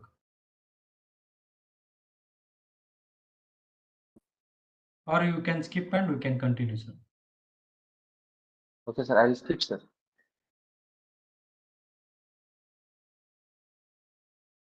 Yeah, fine. Go ahead. Okay. So, in case of phototherapy, so this is the phototherapy we use in our NSU. ಈ phototherapy ಅಂತಂದ್ರೆ ಒಂಥರ magic box ಇದ್ದಂಗೆ. So ನಮ್ಗೆಲ್ಲ ಗೊತ್ತಿದೆ intellectual disability ಅಂತ. Intellectual ಡಿಸಬಿಲಿಟಿಗೆ one of the cause is cerebral palsy. Cerebral palsy ಅಪ್ಪ ಅಂತಂದ್ರೆ ಅದು it's a non progressive disorder of the brain, mainly due to perinatal event. So one of the preventable cause ಅಂದ್ರೆ ನಾವು ಈಸಿಯಾಗಿ prevent ಮಾಡೋಂಥದ್ದು cause ಯಾವ್ದಪ್ಪ ಅಂದ್ರೆ bilirubin encephalopathy. Bilirubin, it is double-edged sword. So bilirubin, God has given. Sometimes we call physiological jaundice of newborn. So every baby after birth will have the hyperbilirubinemia issue, because bilirubin is a natural antioxidant. It prevents any free radical injury. But at the same time, if bilirubin ಏನಾದರೂ ಬಾಡಿದಲ್ಲಿ ಜಾಸ್ತಿ ಆದ್ರೆ ಅದು blood brain barrier cross ಮಾಡಿ ಬ್ರೈನಿಗೆ effect ಆಗುತ್ತೆ. ಬ್ರೈನಿಗೆ effect ಆಯ್ತಪ್ಪ ಅಂತಂದ್ರೆ ಆ child cerebral policy ಆಗೋ ಚಾನ್ಸಸ್ ಇರುತ್ತೆ. ಬಟ್ ಈ ಫೋಟೋಥೆರಪಿ ನಾವು ಯೂಸ್ ಮಾಡೋದ್ರಿಂದ ಸೊ ಆ ಬಿಲ್ರುಬಿನ್ ಎನ್ಕೆಫಲೋಪತಿ ಅನ್ನೋ ಕಾಂಪ್ಲಿಕೇಶನ್ ಅನ್ನ ಆಲ್ಮೋಸ್ಟ್ 99.99% ನಾವು ಕಡಿಮೆ ಮಾಡ್ಬೋದು. ಸೊ ಇದ್ರದ್ದು ವಂಡರ್ಫುಲ್ ರಿಸಲ್ಟ್ಸ್ ಇದೆ. ಇದು ಇಷ್ಟು ವಂಡರ್ಫುಲ್ ರಿಸಲ್ಟ್ ಇರೋ ಒಂದು ಮೆಷಿನ್ ಅಥವಾ ಒಂದು ಟೂಲು ಇದು ಯಾವ್ದ್ರ ಮೇಲೆ ಇದೆಯಪ್ಪ ಅಂತಂದ್ರೆ, ಸೊ ಬೇಸಿಕ್ ಕಾನ್ಸೆಪ್ಟ್ ಈ ಒಂದು ಐಸೋಮರೈಸೇಷನ್ ಕಾನ್ಸೆಪ್ಟ್ ಮೇಲೆ ಇದೆ. ಸೊ ಇಲ್ಲಿ ಲೈಟ್ ಇದೆ, ಈ ಲೈಟ್ ಬಿಲ್ರುಬಿನ್ ಮೇಲೆ ಬೀಳುತ್ತೆ. ಬಿಲ್ರುಬಿನ್ ಮೇಲೆ ಬಿದ್ದ ತಕ್ಷಣ ಅದರ ಕೆಮಿಕಲ್ ಕಾಂಪೋಸಿಷನ್ ಸೇಮ್ ಇರುತ್ತೆ, ಬಟ್ ಕೆಮಿಕಲ್ ಕಾನ್ಫಿಗರೇಷನ್ ಚೇಂಜ್ ಆಗುತ್ತೆ. ಇಲ್ಲಿ 4Z 15Z ಬಿಲ್ರುಬಿನ್ ಇರೋದು ಕಾನ್ಫಿಗರೇಷನ್ ಚೇಂಜ್ ಆಗೋದ್ರಿಂದ 4Z 15E ಆಗ್ಬಿಡುತ್ತೆ. ಸೊ ಇದು ಈ ಕಾನ್ಫಿಗರೇಷನ್ ಇರೋ ಬಿಲ್ರುಬಿನ್ ಇಮಿಡಿಯೇಟ್ಲಿ ಬೈಲಲ್ಲಿ ಹೋಗ್ಬಿಟ್ಟು ಬೈಲಿಂದ ಎಕ್ಸ್ಕ್ರೀಟ್ ಆಗ್ಬಿಡುತ್ತೆ. ಸೊ ಅದೇ ತರ ಲೈಟ್ ಬಿದ್ದ ತಕ್ಷಣ ಇನ್ನೊಂದು ಸ್ಟ್ರಕ್ಚರಲ್ ಐಸೋಮರ್ ಆಗ್ಬಿಡುತ್ತೆ, ದಿಸ್ ಇಸ್ ಕಾಲ್ಡ್ ಜೆಡ್ ಲುಮಿರುಬಿನ್ ಅಂತ. ಇದು ಬೈಲ್ ಮತ್ತು ಯೂರಿನ್ ಅಲ್ಲಿ ಎರಡರಲ್ಲೂ ಎಕ್ಸ್ಕ್ರೀಟ್ ಆಗುತ್ತೆ. ಸೊ ಬ್ಲಡ್ ಇಂದ ಬೈಲಿಗೆ ಹೋಗುತ್ತೆ, ಬ್ಲಡ್ ಇಂದ ಯೂರಿನ್ ಹೋಗುತ್ತೆ. ಸೊ ಅಲ್ಲಿಂದ ಅದು ಮತ್ತೆ ಹೊರಗಡೆ ಹೋಗ್ಬಿಡುತ್ತೆ. ಸೊ ಅದರಿಂದ ಬಿಲ್ರುಬಿನ್ ಎನ್ಕೆಫಲೋಪತಿ ಆಗೋ ಚಾನ್ಸಸ್ ಆಲ್ಮೋಸ್ಟ್ ನಿಲ್ ಆಗ್ಬಿಡುತ್ತೆ. So this is but most of the parents ಎಷ್ಟೊಂದ್ಸಲ ಹೇಳ್ತಾರೆ ಅಂದ್ರೆ ಇಲ್ಲ ನಾವು ಸನ್ ಲೈಟ್ ತೋರ್ಸೋದ್ರಿಂದ ಬೇಬಿಗೆ ಅಡ್ವಾಂಟೇಜ್ ಆಗುತ್ತಾ. ಬಟ್ ಈ ಲೈಟ್ ಏನ್ ಕೊಡ್ತಾ ಇರ್ತೇವಲ್ಲ ಆ ಲೈಟ್ ವೇವ್ ಲೆಂತ್ ಎಷ್ಟು ಇರುತ್ತಪ್ಪ ಅಂದ್ರೆ 400 to 500 ವೇವ್ ಲೆಂತ್ ಅಲ್ಲಿ ಸ್ಪೆಸಿಫಿಕ್ ಆಗಿ ಅಷ್ಟೇ ಕಾನ್ಸಂಟ್ರೇಷನ್ ಅಲ್ಲಿ ಕೊಡ್ತಾ ಇರ್ತೇವೆ. ಬಟ್ ಸನ್ ರೇಸ್ ಅಲ್ಲಿರೋ ಲೈಟ್ ಎಲ್ಲಾ ಕಡೆ ಸ್ಕ್ಯಾಟರ್ ಆಗ್ಬಿಡುತ್ತೆ. So sun rays ಅಲ್ಲಿರೋದ್ರಿಂದ vitamin D ಸಿಗುತ್ತೆ. ಬಟ್ ಇಷ್ಟು ಚೆನ್ನಾಗಿರೋ ಫೋಟೋ ಐಸೋಮರೈಸೇಷನ್ ಎಫೆಕ್ಟ್ ಇರೋಂಥ ಫೋಟೋಥೆರಪಿ ಸಿಗಲ್ಲ. ಬಟ್ ಸೊ ಇಷ್ಟು ಚೆನ್ನಾಗಿರೋ ಟೂಲ್ ಹಿಂದ್ಗಡೆ ಒಂದು ಸಿಂಪಲ್ ಕಾನ್ಸೆಪ್ಟ್ ಇದೆ. That concept is photo isomerization. There are so many uses of applications of such photo isomerization. One such is phototherapy. So second is ventilators and pulmonary mechanics. So pulmonary mechanics ಏನಪ್ಪಾ ಅಂತಂದ್ರೆ, so ನಾವು normal ಆಗಿ ಏನ್ this pulmonary mechanics ಇವನ್ ಒಬ್ಬ basic science student ಓದಿರ್ತಾನೆ ಅಂತ ನಾನು ಅನ್ಕೊಂಡಿರ್ತೀನಿ. ನಾನು ಅದಕ್ಕೆ ಪ್ರೆಸೆಂಟ್ ಮಾಡ್ತಾ ಇರೋದು. ಯಾಕಂತಂದ್ರೆ ಈ ಲಾಸ್ಟ್ ಪ್ಯಾಂಡಮಿಕ್ ದಾಗ ದ ಪರ್ಸನ್ ಯಾರಾದ್ರೂ ಇಂಗ್ಲಿಷ್ ನ್ಯೂಸ್ ಪೇಪರ್ ಓದ್ತಾ ಇದ್ರೆ ಅವ್ರಿಗೆಲ್ಲರಿಗೂ ಒಂದು ಪಲ್ಮನರಿ ಮೆಕ್ಯಾನಿಕ್ಸ್ ಅಂತ ಒಂದು ಕಾನ್ಸೆಪ್ಟ್ ಕೊಟ್ಟಿರ್ತಾರೆ. ಯಾಕಂತಂದ್ರೆ Covid it's a virus, it can effect any part of the body.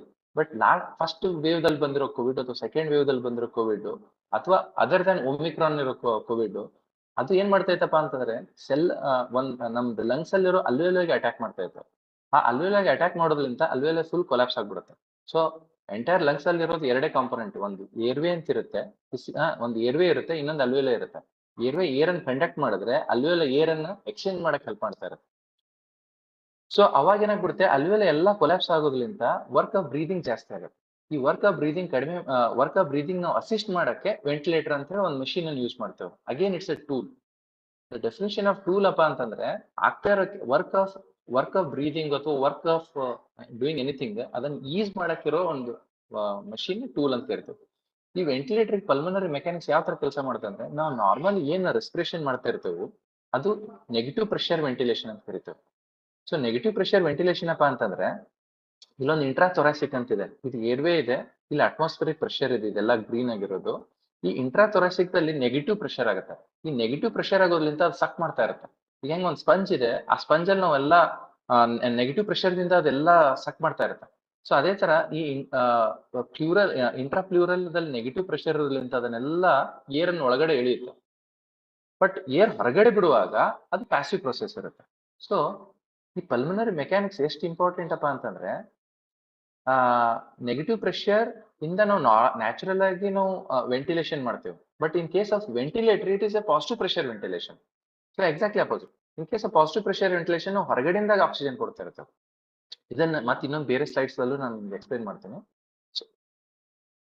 So ನಾವು ನಾರ್ಮಲ್ ಆಗಿ ಏನ್ ನಾವು ರೆಸ್ಪಿರೇಷನ್ ಮಾಡ್ತಾ ಇರ್ತೇವಲ್ಲ, that normal respiration even 10+2 books ಅಲ್ಲೆಲ್ಲ ಮೆನ್ಷನ್ ಮಾಡಿದ್ದಾರೆ ಅಂತ. ಸೊ ನಾರ್ಮಲ್ ನಾವು ಏನ್ ರೆಸ್ಪಿರೇಷನ್ ಮಾಡ್ತಾ ಇರ್ತೇವೆ that is tidal volume. But in case of ನಾವು ವರ್ಕ್ ಆಫ್ ಬ್ರೀದಿಂಗ್ ಜಾಸ್ತಿ ಆದಾಗ ಅಥವಾ ಅಲ್ವೇಲೋ ಏನಾದ್ರು ಎಫೆಕ್ಟ್ ಆದಾಗ ನಾವು ಅವಾಗ ಏನ್ ಯೂಸ್ ಮಾಡ್ತಾ ಇರ್ತೇವಪ್ಪ ಅಂತಂದ್ರೆ ಟೈಡಲ್ ವ್ಯಾಲ್ಯೂ ಮೇಲ್ಗಡೆ ಹೋಗಿ ಯೂಸ್ ಮಾಡ್ತಾ ಇರ್ತೇವೆ. ಐದರ್ ನಾವು ಇನ್ಸ್ಪಿರೇಟರಿ ರಿಸರ್ವ್ ವ್ಯಾಲ್ಯೂಮ್ ಅನ್ನು ಯೂಸ್ ಮಾಡ್ತಾ ಇರ್ಬೋದು, ಅಥವಾ ಎಕ್ಸ್ಪಿರೇಟರಿ ರಿಸರ್ವ್ ವ್ಯಾಲ್ಯೂಮ್ ಅನ್ನು ಯೂಸ್ ಮಾಡ್ತಾ ಇರ್ಬೋದು, ಅಥವಾ ಇನ್ಸ್ಪಿರೇಟರಿ ಕೆಪಾಸಿಟಿಯನ್ನು ಯೂಸ್ ಮಾಡ್ತಾ ಇರ್ಬೋದು. So these are the very important concept. So even ಒಬ್ಬ ಕ್ಲಿನಿಷಿಯನ್ ಅಥವಾ ಇಂಟೆನ್ಸಿವಿಸ್ಟ್ಗೆ if he wants to understand the basics of ventilator, so he has to know the pulmonary mechanics. So ಈಗ ನಾವು ರೆಸ್ಪಿರೇಟರಿ ಡಿಸ್ಟ್ರೆಸ್ ಅಂತ ಹೇಳಿದೆ ನಿಮಗೆ, ಆ ರೆಸ್ಪಿರೇಟರಿ ಡಿಸ್ಟ್ರೆಸ್ ಮತ್ತು ರೆಸ್ಪಿರೇಟರಿ ಸಪೋರ್ಟ್ ಅಂತ. ಸೊ ರೆಸ್ಪಿರೇಟರಿ ಡಿಸ್ಟ್ರೆಸ್ ರೆಸ್ಪಿರೇಟರಿ ಸಪೋರ್ಟ್ದಾಗ ರೆಸ್ಪಿರೇಟರಿ ಸಪೋರ್ಟ್ ಅಂತಂದ್ರೆ ಇದು ರೆಸ್ಪಿರೇಟರಿ ಯೂನಿಟ್ ಅಂತ ಕರಿತೇವೆ. ಒಂದು ಅಲ್ವೇಲ ಇದೆ, ಒಂದು ಬ್ಲಡ್ ಕ್ಯಾಪಿಲರಿ ಇದೆ, ಇದು ಒಂದು ಮೆಂಬ್ರೇನ್ ಇದೆ. ಸೊ ಈ ಮೆಂಬ್ರೇನ್ ಎಷ್ಟು ಇಂಪಾರ್ಟೆಂಟ್ ಅಪ್ಪ ಅಂತಂದ್ರೆ, ಈ ಮೆಂಬ್ರೇನ್ ಥಿಕ್ನೆಸ್ 3 mm ಇರುತ್ತೆ. ಇದು 24 weeks ಡೆವಲಪ್ ಆಗುತ್ತೆ. Any baby less than 24 weeks ನಾವು ನಾಟ್ ಕಂಪ್ಯಾಟಬಲ್ ವಿತ್ ಲೈಫ್ ಅಂತ ಹೇಳ್ತೇವೆ. ಯಾಕಪ್ಪ ಅಂತಂದ್ರೆ ಈ ಮೆಂಬ್ರೇನ್ ಅವಾಗ ಡೆವಲಪ್ ಆಗಿರಲ್ಲ. That's why this membrane is very, very important. So depending on this respiratory unit, we classify whether the respiratory distress is mild or moderate or severe. So the tool, simple tool, oxygen by hood, it's a simple tool. But ಅದನ್ನ oxygen by hood ಯಾವಾಗ ಕೊಡ್ಬೇಕು, ಇಲ್ಲೊಂದು CPAP machine ಇದೆ, so ಇದನ್ನ ಯಾವಾಗ ಕೊಡ್ಬೇಕು, ಅಥವಾ ಇಲ್ಲೊಂದು ವೆಂಟಿಲೇಟರ್ ಇದೆ, ಇದನ್ನ ಯಾವಾಗ ಕೊಡ್ಬೇಕು. So respiratory distress ಅಪ್ಪ ಅಂದ್ರೆ by and large the problem is in the alveoli or in the blood capillary. So just by giving more FiO2, just FiO2 ಕೊಟ್ಬಿಟ್ರೆ, ನಾವು ನ್ಯಾಚುರಲ್ ಆಗಿ ಎನ್ವಿರಾನ್ಮೆಂಟಲ್ ಎಷ್ಟಿದೆಯಪ್ಪ ಅಂದ್ರೆ FiO2 21% ಇದೆ. ನಾನು FiO2 ನ 21 ಇಂದ 50% ಮಾಡ್ತೀನಿ, 80% ಮಾಡ್ತೀನಿ, 90% ಮಾಡ್ತೀನಿ. ಸೊ ಜಸ್ಟ್ ಬೈ ಆಕ್ಸಿಜನ್ ಒಂದು ಹುಡ್ ಕೊಟ್ಬಿಟ್ಟು ಅದ್ರಲ್ಲಿ ಎಷ್ಟು FiO2 ಹೋಗ್ತಿದೆ ಅಂತ ಹೇಳಿ ನಾವು ಕ್ಯಾಲಿಬ್ರೇಟ್ ಮಾಡಿದ್ರೆ ಬೈ ಗಿವಿಂಗ್ ಮೋರ್ FiO2 ಇಲ್ಲಿ ಆಕ್ಸಿಜನೇಷನ್ ಆಗ್ಬಿಡುತ್ತೆ, ಅದರದಿಂದ ರೆಸ್ಪಿರೇಟರಿ ಡಿಸ್ಟ್ರೆಸ್ ಕಡಿಮೆ ಆಗುತ್ತೆ. ಸಪೋಸ್ ಇದು ಅಲ್ವೆಲ ಇಂಜೂರ್ ಆಗ್ಬಿಟ್ಟು ಅಲ್ವೆಲ ಕೊಲಾಪ್ಸ್ ಆಗ್ತಾ ಇದೆ, ಈಗ ಒಂಥರ ಅಲ್ವೆಲ ಈ ತರ ಸ್ಪೆರಿಕಲ್ ಶೇಪ್ ಇದೆ, ಡಿಸೀಸ್ಡ್ ಅಲ್ವೆಲ ಕೊಲಾಪ್ಸ್ ಆಗ್ತಾ ಇದೆ. ಈ ಕೊಲಾಪ್ಸ್ ಆಗಿರೋ ಅಲ್ವೆಲ ಜಸ್ಟ್ ಒಂದು ಪ್ರೆಷರ್ ಕೊಡ್ತೀನಿ. ಯಾವ ತರ ಪ್ರೆಷರ್ ಕೊಡ್ತೀನಪ್ಪ ಅಂತಂದ್ರೆ by using these small machines called CPAP machines. So CPAP machines, BiPAP machines. So Covid ದಲ್ಲಿ ನಮ್ಮ ಎಲ್ಲಾ ಕಡೆ ಯೂಸ್ ಮಾಡಿದ್ದಾರೆ. ಈ ಮೆಷಿನ್ ಏನ್ ಮಾಡುತ್ತಪ್ಪ ಅಂದ್ರೆ ಇದು ಡಿಸ್ಟೆನ್ನಿಕ್ ಪ್ರೆಷರ್ ಅನ್ನು ಇನ್ನೊಂದ್ ಸ್ವಲ್ಪ ಜಾಸ್ತಿ ಮಾಡುತ್ತೆ.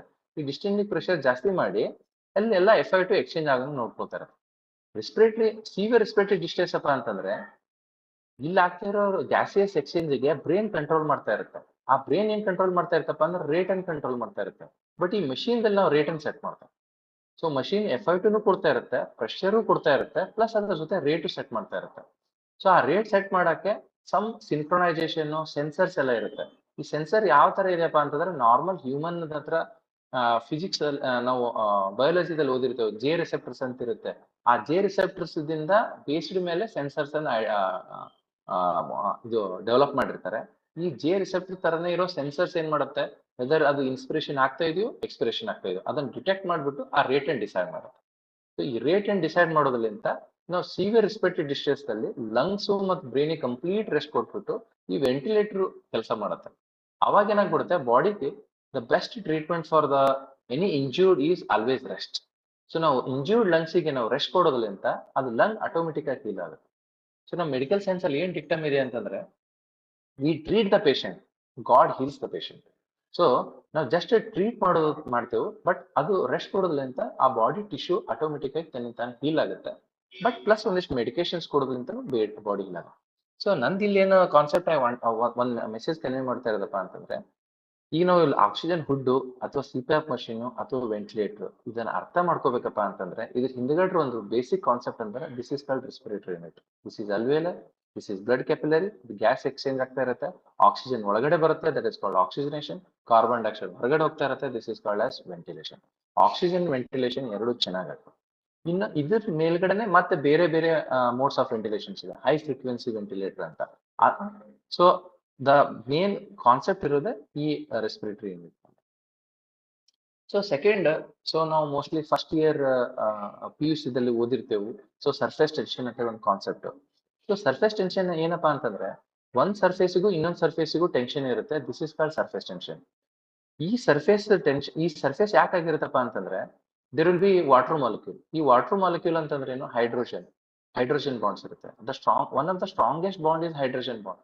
ಒಂದ್ ಮಾಲಿಕ್ಯೂಲ್ ಇನ್ನೊಂದ್ ಮಾಲಿಕ್ಯೂಲ್ಗಿಂತ ಫುಲ್ ಅಂಟ್ಕೊಂಡ್ ಬಿಡುತ್ತೆ. ಸೊ ಇವೆರಡರ ಮಿಡ್ಲ್ ಸರ್ಫೇಸ್ ಟೆನ್ಷನ್ ಆಗ್ತಾ ಇರುತ್ತೆ. ಸಿಮಿಲರ್ಲಿ ನೀವು ಇಲ್ಲಿ ನೋಡ್ತಾ ಇರ್ಬೋದು, ದಿಸ್ ಈಸ್ ಇದು ನಾರ್ಮಲ್ ಅಲ್ವೇಲರ್ ಇದೆ, ಇದು ಕೊಲಾಪ್ಸ್ಡ್ ಅಲ್ವೇಲರ್ ಇದೆ. ಸೊ ಕೊಲಾಪ್ಸ್ಡ್ ಈ ಲಂಗ್ ಡೆವಲಪ್ ಆಗ್ತಾ ಇರುವಾಗ ಲಂಗ್ 3 ಸ್ಟೇಜಸ್ ಅಲ್ಲಿ ಡೆವಲಪ್ ಆಗ್ತಾ ಇರುತ್ತೆ. ಫಸ್ಟ್ ಸ್ಟೇಜ್ ಫೀಟಲ್ ಲೈಫ್ ಅಲ್ಲಿ ಏನಾಗ್ತಾ ಇರುತ್ತಪ್ಪ ಅಂತಂದ್ರೆ ಅದು ಸಿಕ್ರಿಟರಿ ಫೇಸ್ ಅಲ್ಲಿ ಇರುತ್ತೆ. ಸೊ ಯಾವುದೇ ಒಂದು ವಸ್ತು ಎಕ್ಸ್ಪ್ಯಾಂಡ್ ಆಗ್ಬೇಕಪ್ಪ ಅಂದ್ರೆ ಕಂಟಿನ್ಯೂಸ್ ಆಗಿ ಸ್ಟಿಮ್ಯುಲೇಷನ್ ಆಗ್ತಾ ಇರಬೇಕು. ಈಗ ನಮ್ದು ಕರ್ನಾಟಕ ಸೈನ್ಸ್ ಅಂಡ್ ಟೆಕ್ನಾಲಜಿ ಅಕಾಡೆಮಿದವರು ಸೈನ್ಸ್ ಕಾನ್ಸೆಪ್ಟ್ಸ್ ಸ್ಟೂಡೆಂಟ್ಸ್ ಅಲ್ಲಿ ಅದನ್ನ ಎಕ್ಸ್ಪ್ಯಾಂಡ್ ಮಾಡ್ಬೇಕು ಅಂತ ಹೇಳ್ಬಿಟ್ಟು they have arranged these lecture series. So this is a stimulus. ಇದೇ ತರ ಲಂಗ್ಸ್ ಡೆವಲಪ್ ಆಗ್ಬೇಕಪ್ಪ ಅಂತಂದ್ರೆ ಆ ಲಂಗಿಗೆ ಒಂದು ಸ್ಟಿಮ್ಯುಲಸ್ ಬೇಕು. ಆ ಸ್ಟಿಮ್ಯುಲಸ್ ಏನಪ್ಪಾ ಅಂದ್ರೆ ಎಕ್ಸ್ಪೆನ್ಷನ್. ಆ ಎಕ್ಸ್ಪೆನ್ಷನ್ ಯಾವ ತರ ಎದರಿಂದ ಆಗ್ತಾ ಇರುತ್ತಪ್ಪ ಅಂದ್ರೆ ಫ್ಲೂಯಿಡ್ ಇಂದ ಆಗ್ತಾ ಇರುತ್ತೆ. ಈ ಫ್ಲೂಯಿಡ್ ಎಲ್ಲಿಂದ ಬರ್ತಾ ಇರುತ್ತಪ್ಪ ಅಂತಂದ್ರೆ ಮದರ್ ಅಮ್ನಿಯೋಟಿಕ್ ಫ್ಲೂಯಿಡ್ ಆಗಿರ್ಬೋದು ಅಥವಾ ಬೇಬಿ ಫ್ಲೂಯಿಡ್, ಇದನ್ನೆಲ್ಲ ಸಿಕ್ರಿಟರಿ ಫೇಸ್ ದಲ್ಲಿ ಇರುತ್ತೆ. ಫುಲ್ ಲಂಗ್ಸ್ ಎಲ್ಲ ಫುಲ್ ಆಫ್ ಫ್ಲೂಯಿಡ್ಸ್. ನೆಕ್ಸ್ಟ್ ಅದು ಅಬ್ಸಾರ್ಪ್ಷನ್ ಫೇಜಿಗೆ ಹೋಗ್ಬಿಟ್ಟು ದೆನ್ ರೆಸ್ಪಿರೇಷನ್ ಫೇಜಿಗೆ ಹೋಗುತ್ತೆ. ಈ ಟ್ರಾನ್ಸಿಷನ್ ಆಗುವಾಗ ಇಲ್ಲೊಂದು ಇಲ್ಲಿ ಅಲ್ಯೂಲರ್ ಟೈಪ್ 2 ಸೆಲ್ಸ್ ಅಂತ ಇರುತ್ತೆ. ಇದು ಸರ್ಫ್ಯಾಕ್ಟೆಂಟ್ ಅನ್ನು ಪ್ರೊಡ್ಯೂಸ್ ಮಾಡ್ತಾ ಇರುತ್ತೆ. ನ್ಯಾಚುರಲ್ ಆಗಿ ಸರ್ಫ್ಯಾಕ್ಟೆಂಟ್ ಅನ್ನ ಅಲ್ಯೂಲರ್ ಟೈಪ್ 2 ಸೆಲ್ಸ್ ಮಾಡುತ್ತೆ. ಈ ಸರ್ಫ್ಯಾಕ್ಟೆಂಟ್ ಏನ್ ಕೆಲಸ ಮಾಡ್ತಪ್ಪ ಅಂತಂದ್ರೆ surfactant is a substance which acts at the surface to reduce the surface tension. That's why it is surfactant. ಈ ಸರ್ಫ್ಯಾಕ್ಟೆಂಟ್ ಏನ್ ಮಾಡ್ತಪ್ಪ ಅಂದ್ರೆ ಈ ವಾಟರ್ ಮಾಲಿಕ್ಯೂಲ್ ಅನ್ನು ಬ್ರೇಕ್ ಮಾಡ್ಬಿಡುತ್ತೆ. ಈ ವಾಟರ್ ಮಾಲಿಕ್ಯೂಲ್ ಬ್ರೇಕ್ ಆಗೋದ್ರಿಂದ ಆಮೇಲೆ ಅಲ್ಯೂದಲ್ಲಿ ಏರ್ ಅಂತ ಹೋಗ್ತಾನೆ ಇರುತ್ತೆ. They will get expanded. So ಒಂದ್ ಎಕ್ಸಾಂಪಲ್, ಈ ಕಡೆ ನಾನು ತೋರಿಸ್ತಾ ಇರೋ ಎಕ್ಸ್ರೇ ಇದೆಯಲ್ಲ, ಈ ಎಕ್ಸ್ರೇದಲ್ಲಿ ಇದು ನಾರ್ಮಲ್ ಲಂಗ್ ಅಂತಂದ್ರೆ ಏನು, ನಾರ್ಮಲ್ ಲಂಗ್ ಅಪ್ಪ ಅಂತಂದ್ರೆ ಲಂಗ್ ಅಂತಂದ್ರೆ ಅದು ರೆಸ್ಪಿರೇಟರಿ ಆರ್ಗನ್ ಸಿಸ್ಟಮ್. ಅದ್ರಲ್ಲಿ ಏರ್ ಇರುತ್ತೆ. ಏರ್ ಯಾವಾಗಲೂ ಡಾರ್ಕ್ ಆಗಿರುತ್ತೆ. ಇಲ್ಲಿ ಏರ್ ಹೋಗಿದೆ, ಅಲ್ವೇಲರ್ ಇಸ್ ಫಿಲ್ಡ್ ವಿತ್ ಏರ್. ಇಲ್ಲಿ ಅಲ್ವೇಲರ್ ಫಿಲ್ ಆಗೇ ಇಲ್ಲ ಏರ್ ಇಂದ. ಯಾಕಾಗಿಲ್ಲಪ್ಪ ಅಂತಂದ್ರೆ ಅಲ್ವೇಲರ್ ವಾಟರ್ ಮಾಲಿಕ್ಯೂಲ್ ಇದೆ. ವಾಟರ್ ಮಾಲಿಕ್ಯೂಲ್ ಇರೋದ್ರಿಂದ ಸರ್ಫೇಸ್ ಟೆನ್ಷನ್ ಜಾಸ್ತಿ ಇದೆ.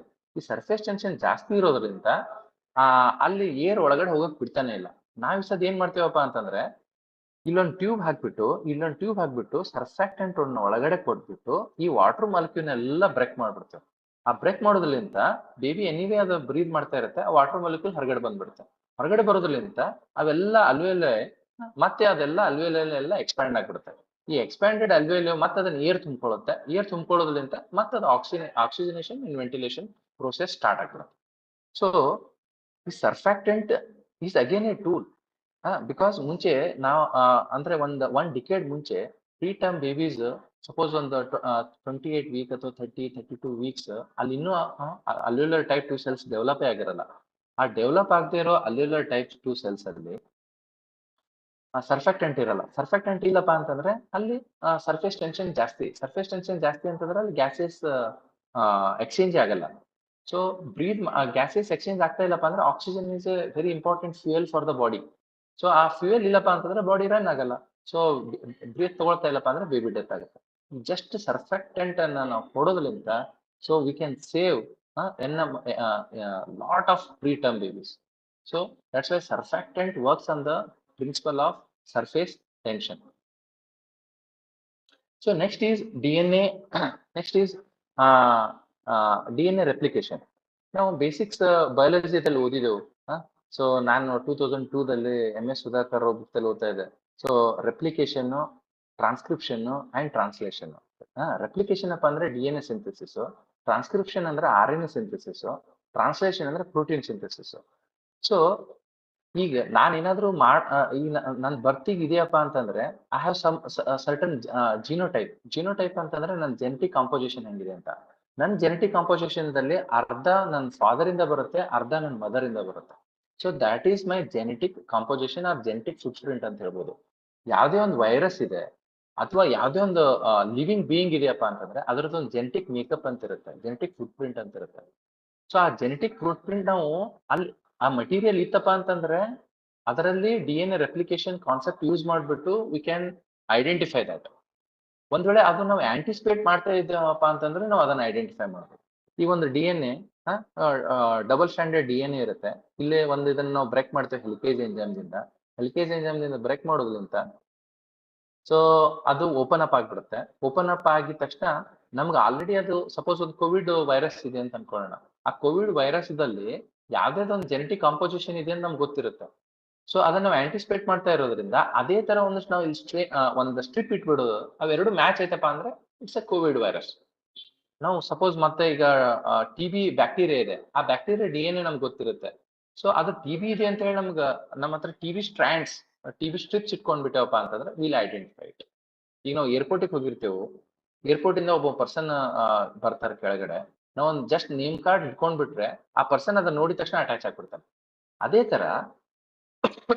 ಅದೇ ತರ ನಮ್ಗೊಂದು ಯಾವ್ದೋ ಒಂದು ವೈರಸ್ ಇದೆ, ನಮ್ಗೆ ಬೇಕಾಗಿರೋ ವೈರಸ್, ಅದ್ರದ್ದೊಂದು ಜೆನೆಟಿಕ್ ಮೇಕಪ್ ಇರುತ್ತೆ. ಆ genetic makeup it is either RNA or DNA.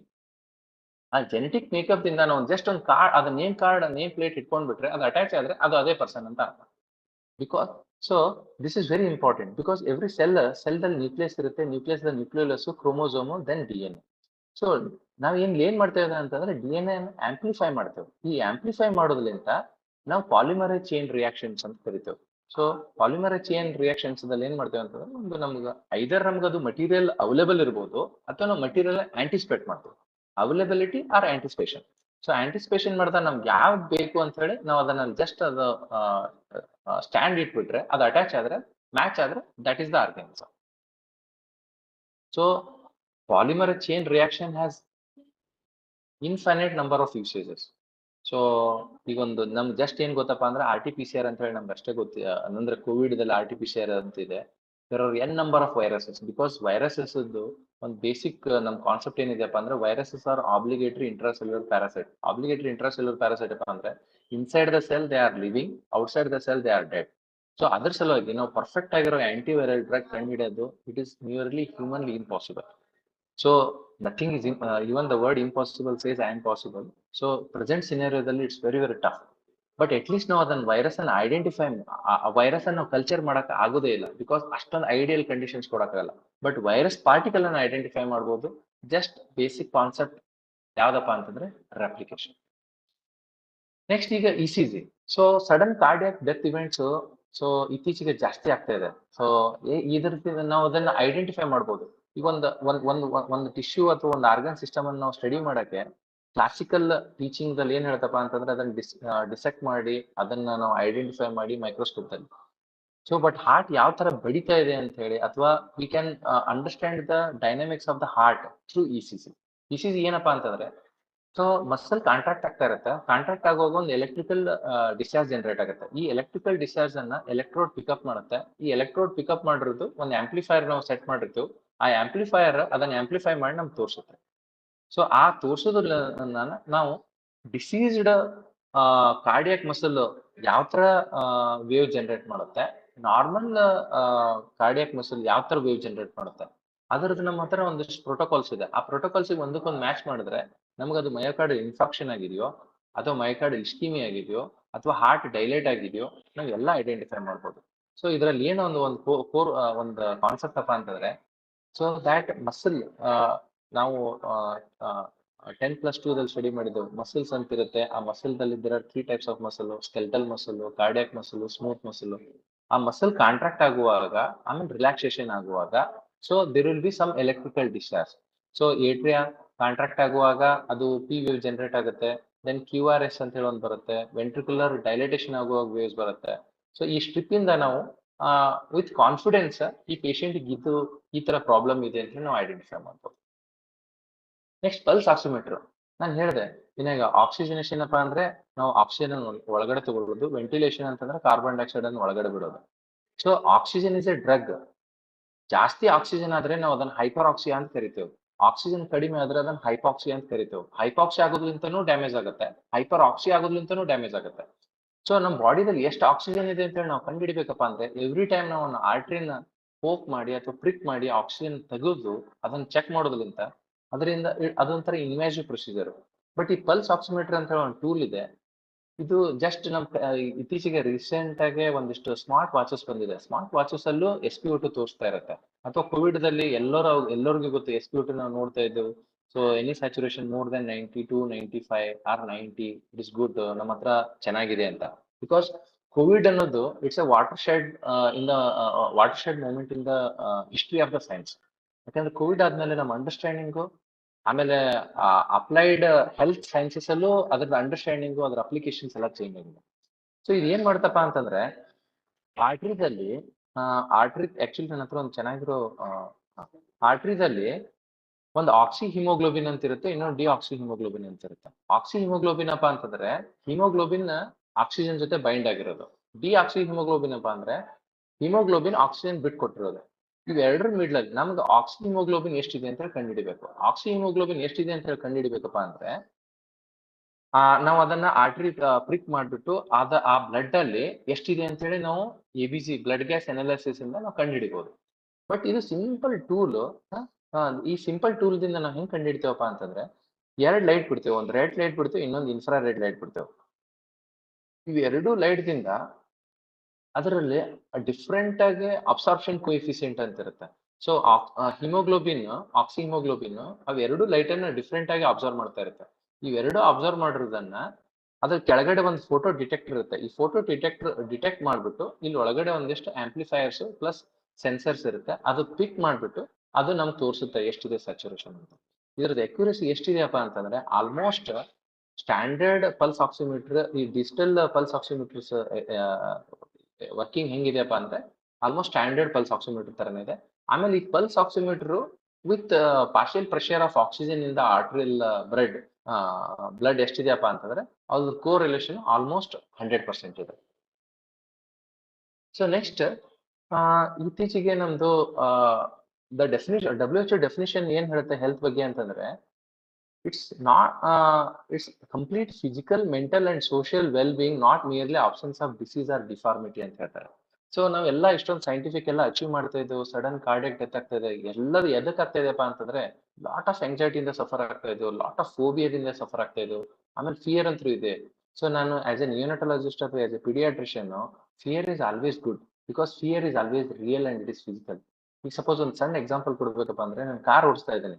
ನಾನು 200 ಕಿಲೋಮೀಟರ್ ನನ್ನ ಕಾರ್ ಓಡಿಸಿದ್ರೆ ನನ್ನ ಆಕ್ಸಿಡೆಂಟ್ ಆಗುತ್ತೆ, ನನಗೆ ಅದ್ರ ಬಗ್ಗೆ ಭಯ ಇದೆ. That's why fear is very much important. ಈಗ ಒಂದು ಸಣ್ಣ ಮಗು ಇದೆ, ಅದು ಯಾರಾದ್ರೂ ಬಂದ ತಕ್ಷಣ ಅದಕ್ಕೆ ಭಯ ಆಗ್ಬಿಡುತ್ತೆ. So fear is always beneficial. Then what is phobia? Phobia is irrational. ನಾನು ಜಸ್ಟ್ ಕಾರ್ ಒಂದು 40-50 ಕಿಲೋಮೀಟರ್ ಅಲ್ಲಿ ಓಡಿಸ್ತಾ ಇರ್ತೀನಿ, ನನ್ಗೆ ಅನ್ಸ್ಬಿಡುತ್ತೆ ಆಕ್ಸಿಡೆಂಟ್ ಆಗ್ಬಿಡುತ್ತೆ ಅಂತ. ಅಥವಾ ನಾನು 20 ಅಲ್ಲಿ ಓಡಿಸ್ತಾ ಇರ್ತೀನಿ, ನನಗೆ ಆಕ್ಸಿಡೆಂಟ್ ಆಗ್ಬಿಡುತ್ತೆ ಅಂತ. So there is no rationality. Irrational fear is phobia.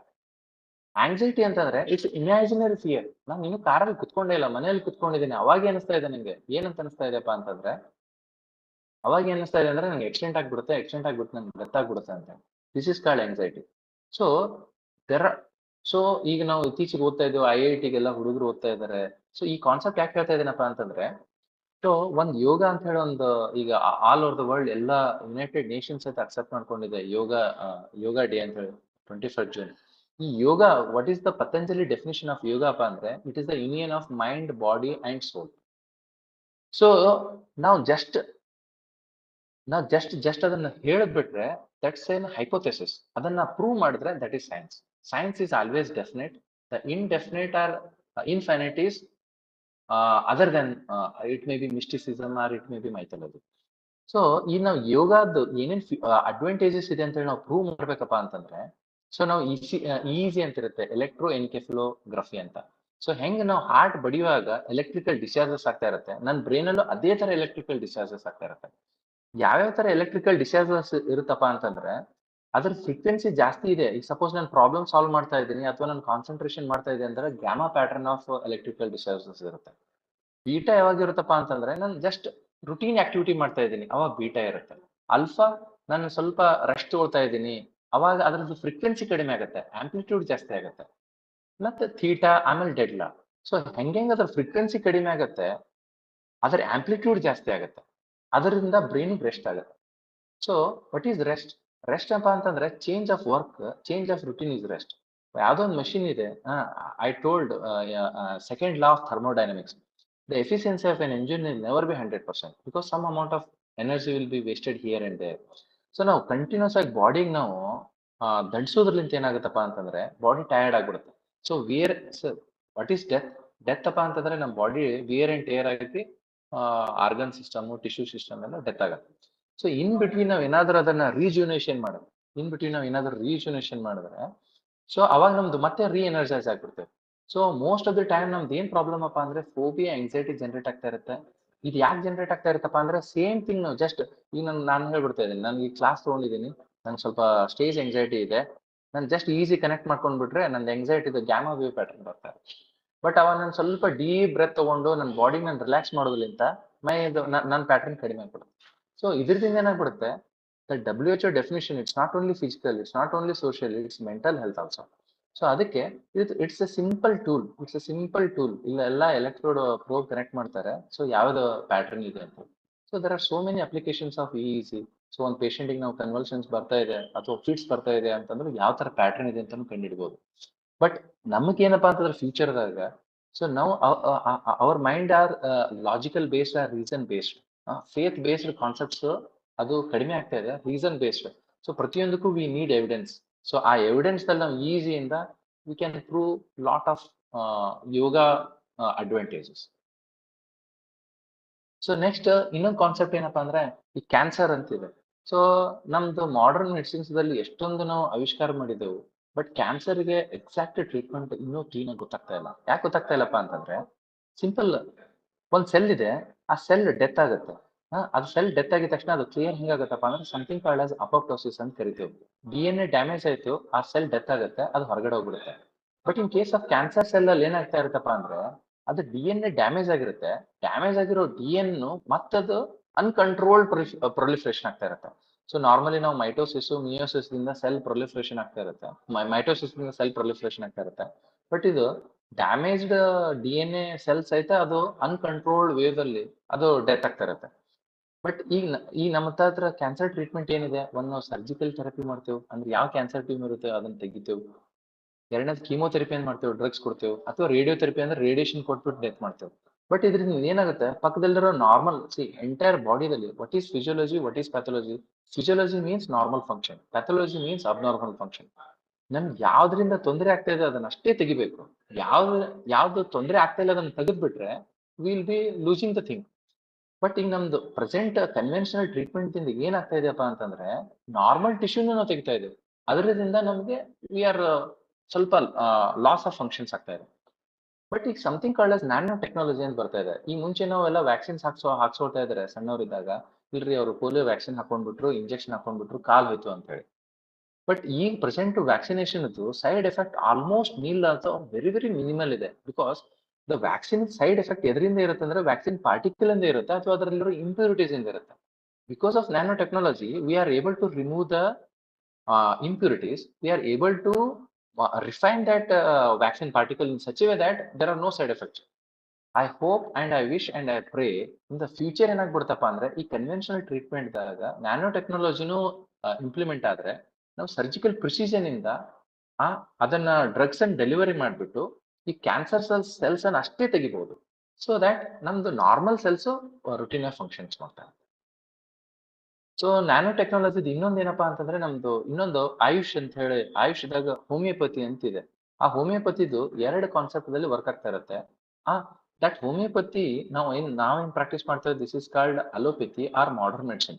But homeopathy ಅಂತಿದೆ. ಆ ಹೋಮಿಯೋಪತಿ ನೀವೆಲ್ಲ ನೋಡಿರ್ತೀರಾ, ನಿಮ್ಮ ಮನೇಲಿ ಯಾರಾದ್ರೂ ಆಸ್ಮಾ ಇದೆ ಅಥವಾ ವೀಸಿಂಗ್ ಅಥವಾ ಅಲರ್ಜಿಕ್ ಪ್ರಾಬ್ಲಮ್ ಇದ್ರೆ, ಸೊ ಇವನ್ ಮಾಡರ್ನ್ ಮೆಡಿಸಿನ್ ಡಾಕ್ಟರ್ ಸಹಿತ ಹೋಮಿಯೋಪತಿಕ್ ಡ್ರಗ್ಸ್ ತಗೋತಾ ಇರ್ತಾರೆ. ಈ homeopathic drugs very small drugs ಇರುತ್ತೆ. ಸೊ ಆ ಹೋಮಿಯೋಪತಿ ಎದ್ರ ಮೇಲೆ ವರ್ಕ್ ಆಗ್ತಾ ಇರುತ್ತಪ್ಪ ಅಂದ್ರೆ ನ್ಯಾನೋ ಪಾರ್ಟಿಕಲ್ ಕಾನ್ಸೆಪ್ಟ್ ಮೇಲೆ ವರ್ಕ್ ಆಗ್ತಾ ಇರುತ್ತೆ. ಸೊ ಅದರ results homeopathy is approved by government of India. So definitely ಅದ್ರ ರಿಸಲ್ಟ್ ಚೆನ್ನಾಗಿದೆ.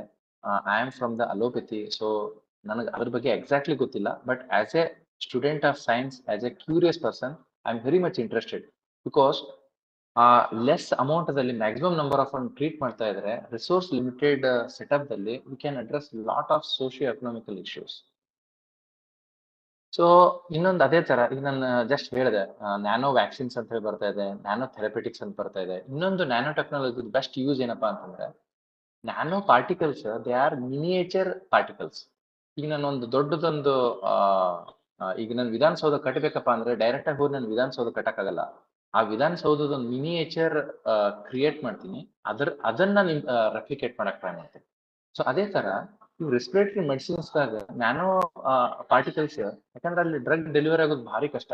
ಈಗ ನಾವು ಎಷ್ಟೊಂದ್ಸಲ ನೋಡಿದೆವು, ಅಥವಾ ನೀವು ಎಷ್ಟೊಂದ್ಸಲ ಮನೇಲಿ ನೋಡಿರ್ತೀರಾ, ನಿಮ್ದು ಯಾರೋ ರಿಲೇಟಿವ್ಗೆ ಫುಲ್ ಅಸ್ಮಾ ಅಟ್ಯಾಕ್ ಆಗಿರುತ್ತೆ. ಜಸ್ಟ್ ನೆಬುಲೈಸೇಷನ್ ಅಥವಾ ಒಂದು ಪಫ್ ತಗೊಂಡು ಹೊಡ್ಕೊಂಡ್ಬಿಟ್ರೆ ಇಮಿಡಿಯೇಟ್ಲಿ ರಿಲೀಫ್ ಆಗ್ಬಿಡುತ್ತೆ. Because those particles are very small nano particles ಇರುತ್ತೆ. ಸೀದಾ ಡ್ರಗ್ ಡೆಲಿವರಿ ಎಲ್ಲಿ ಬ್ರಾಂಕೋ ಸ್ಪಾಸಮ್ ಆಗಿರುತ್ತೆ ಅಲ್ಲೇ ಹೋಗಿ ಅದು relax ಮಾಡ್ಬಿಡುತ್ತೆ.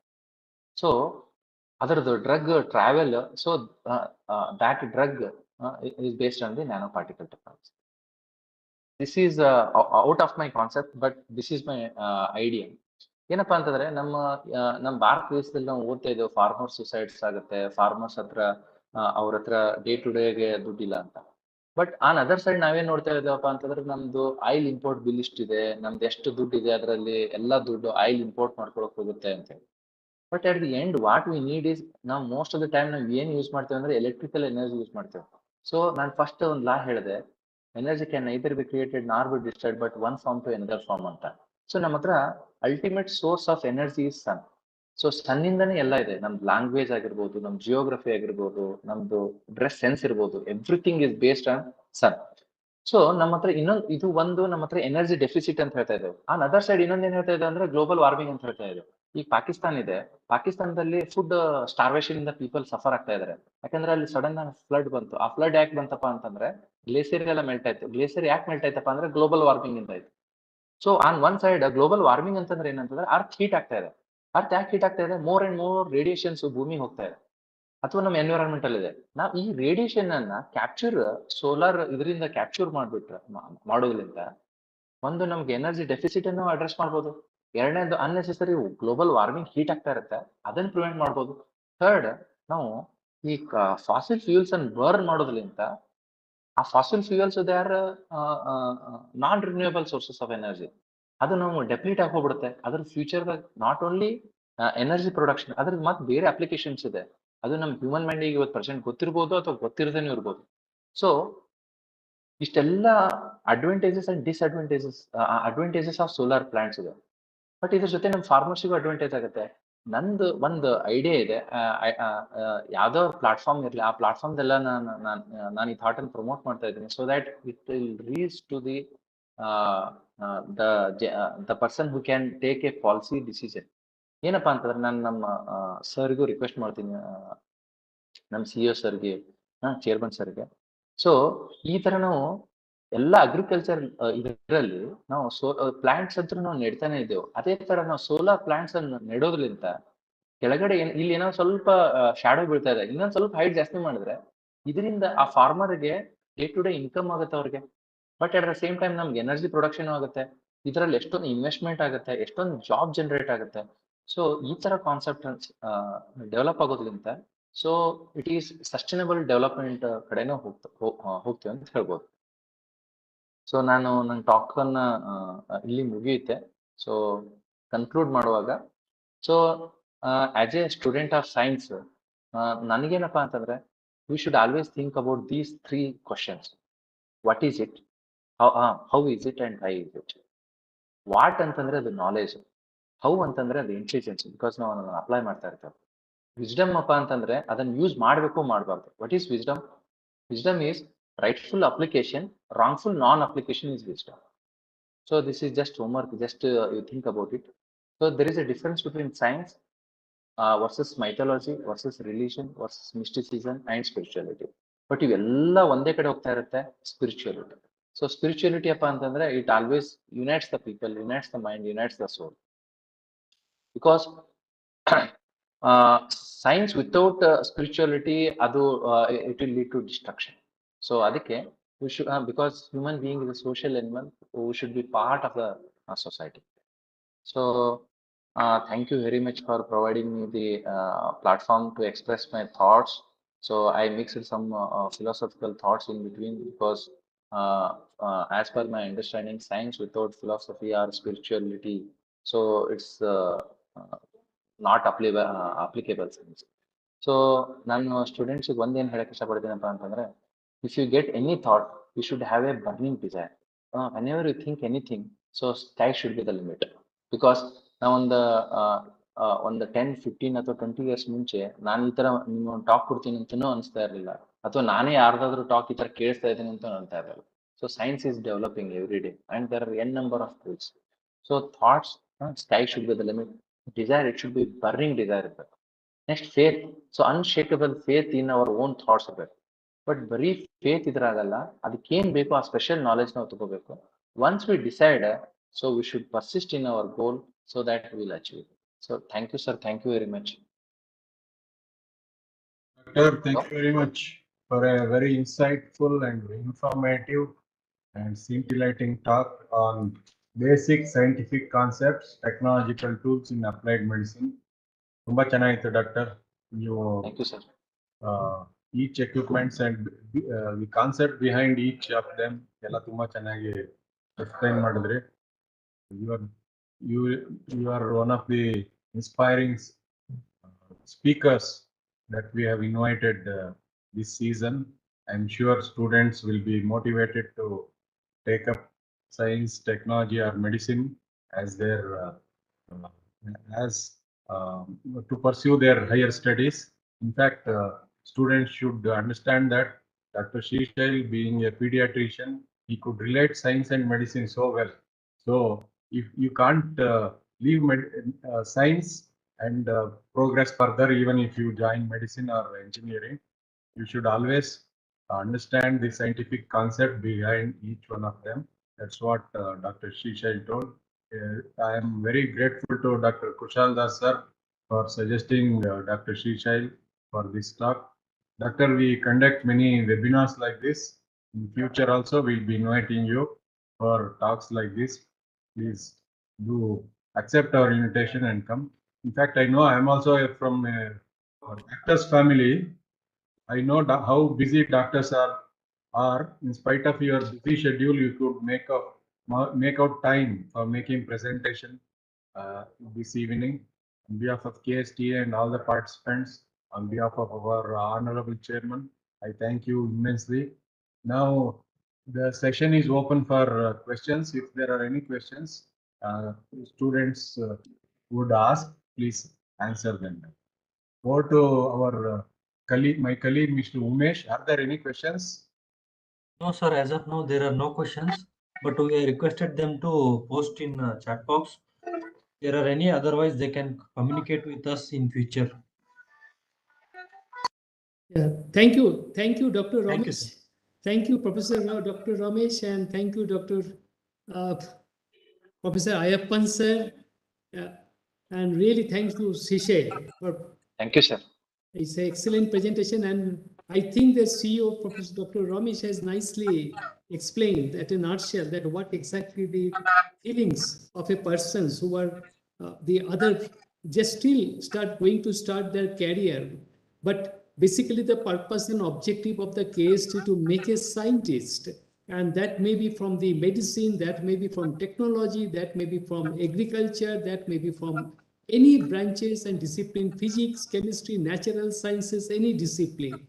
So you have touched at a nutshell the basic essence of a science, which will be, I feel, and Professor Dr. Ramesh sir will be agree with me that PUC students might be encouraged to see that the science is everywhere. It is not that medicine is completely devoid of the physics or chemistry, because specifically you started with the law of thermodynamics, and then you have put up some of the issues connecting to the biotechnology, connecting to the nanotechnology, which is a pure and a synthetic branches of the chemistry. So, and ultimately we are all doing for the science, which believe in evidence, which believe in the results, outcomes, and definitely faith is one of the things always, as you have pointed out, that doctor treats but God heals. So faith is that part of the God, and there comes the philosophy.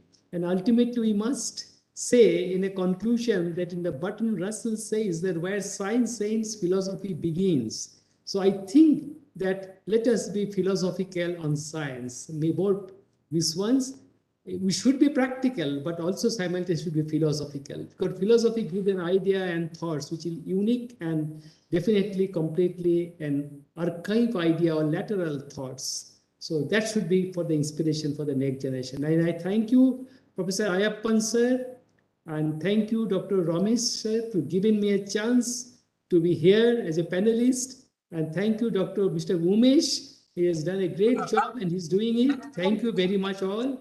And thank you, the participants, the students, tomorrow's future of our state and future of our nation. Thank you very much. Thank you, sir. Doctor, your talk will be put on our website, YouTube. Many students will be able to view it little later if they are not. Thank you, sir. Thank you very much. Thank you, sir. Thank you very much. Thank you, sir. Thank you, sir.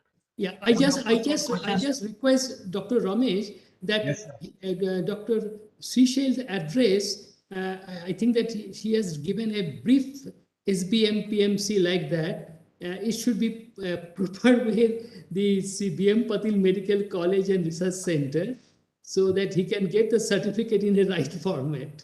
yeah, I send the certificate. Yes, thank you. Thank you very Okay, much. sir. Thank you very much, sir. Thank you. Right. Have a nice day. Thank you, Anando. Request all the students to note down the questions and send it to all KSCA. of you. Sir, happy Sankranti to all of you. Dr. Shishail, Dr. Kushaldas, sir. Yeah, same to you. Same to you and your family, sir. Same to you. I wish all the participants also happy Sankranti. And Dr. Umesh, Dr. Shishail has given 2 questions. You can share with the students, they can answer. Doctor will be sharing the questions with the students. After Yes, sir. that, we will be sending it to you. You can evaluate and select best of 2. Sure, sir. You have shared, sir. Thank you, sir. Thank you. In the chat box. Thank you, sir. Sir, Kushaldas, sir, when do you give your talk? So youngsters are there. I'm an old folk. This young, I enjoy their talk now. Yes. Next month in February, we'll plan a talk for you. Okay. Yeah, but let you make these young people, young minds of Karnataka, the bright boys and girls, they let them speak to the tomorrow's doctor, engineer, scientist, agriculture, life scientist, whatever it may be, natural scientists, all. They are our future and future Nobel laureates. Let's get them inspired. That is important. So definitely, I am always with you all. So thank you very much. You have been with us. You have been encouraging us and supporting us in possible ways. Thank you. Very thankful to you, sir. Thank you. Thank you. Thank you very much. Thank you, sir. Thank you.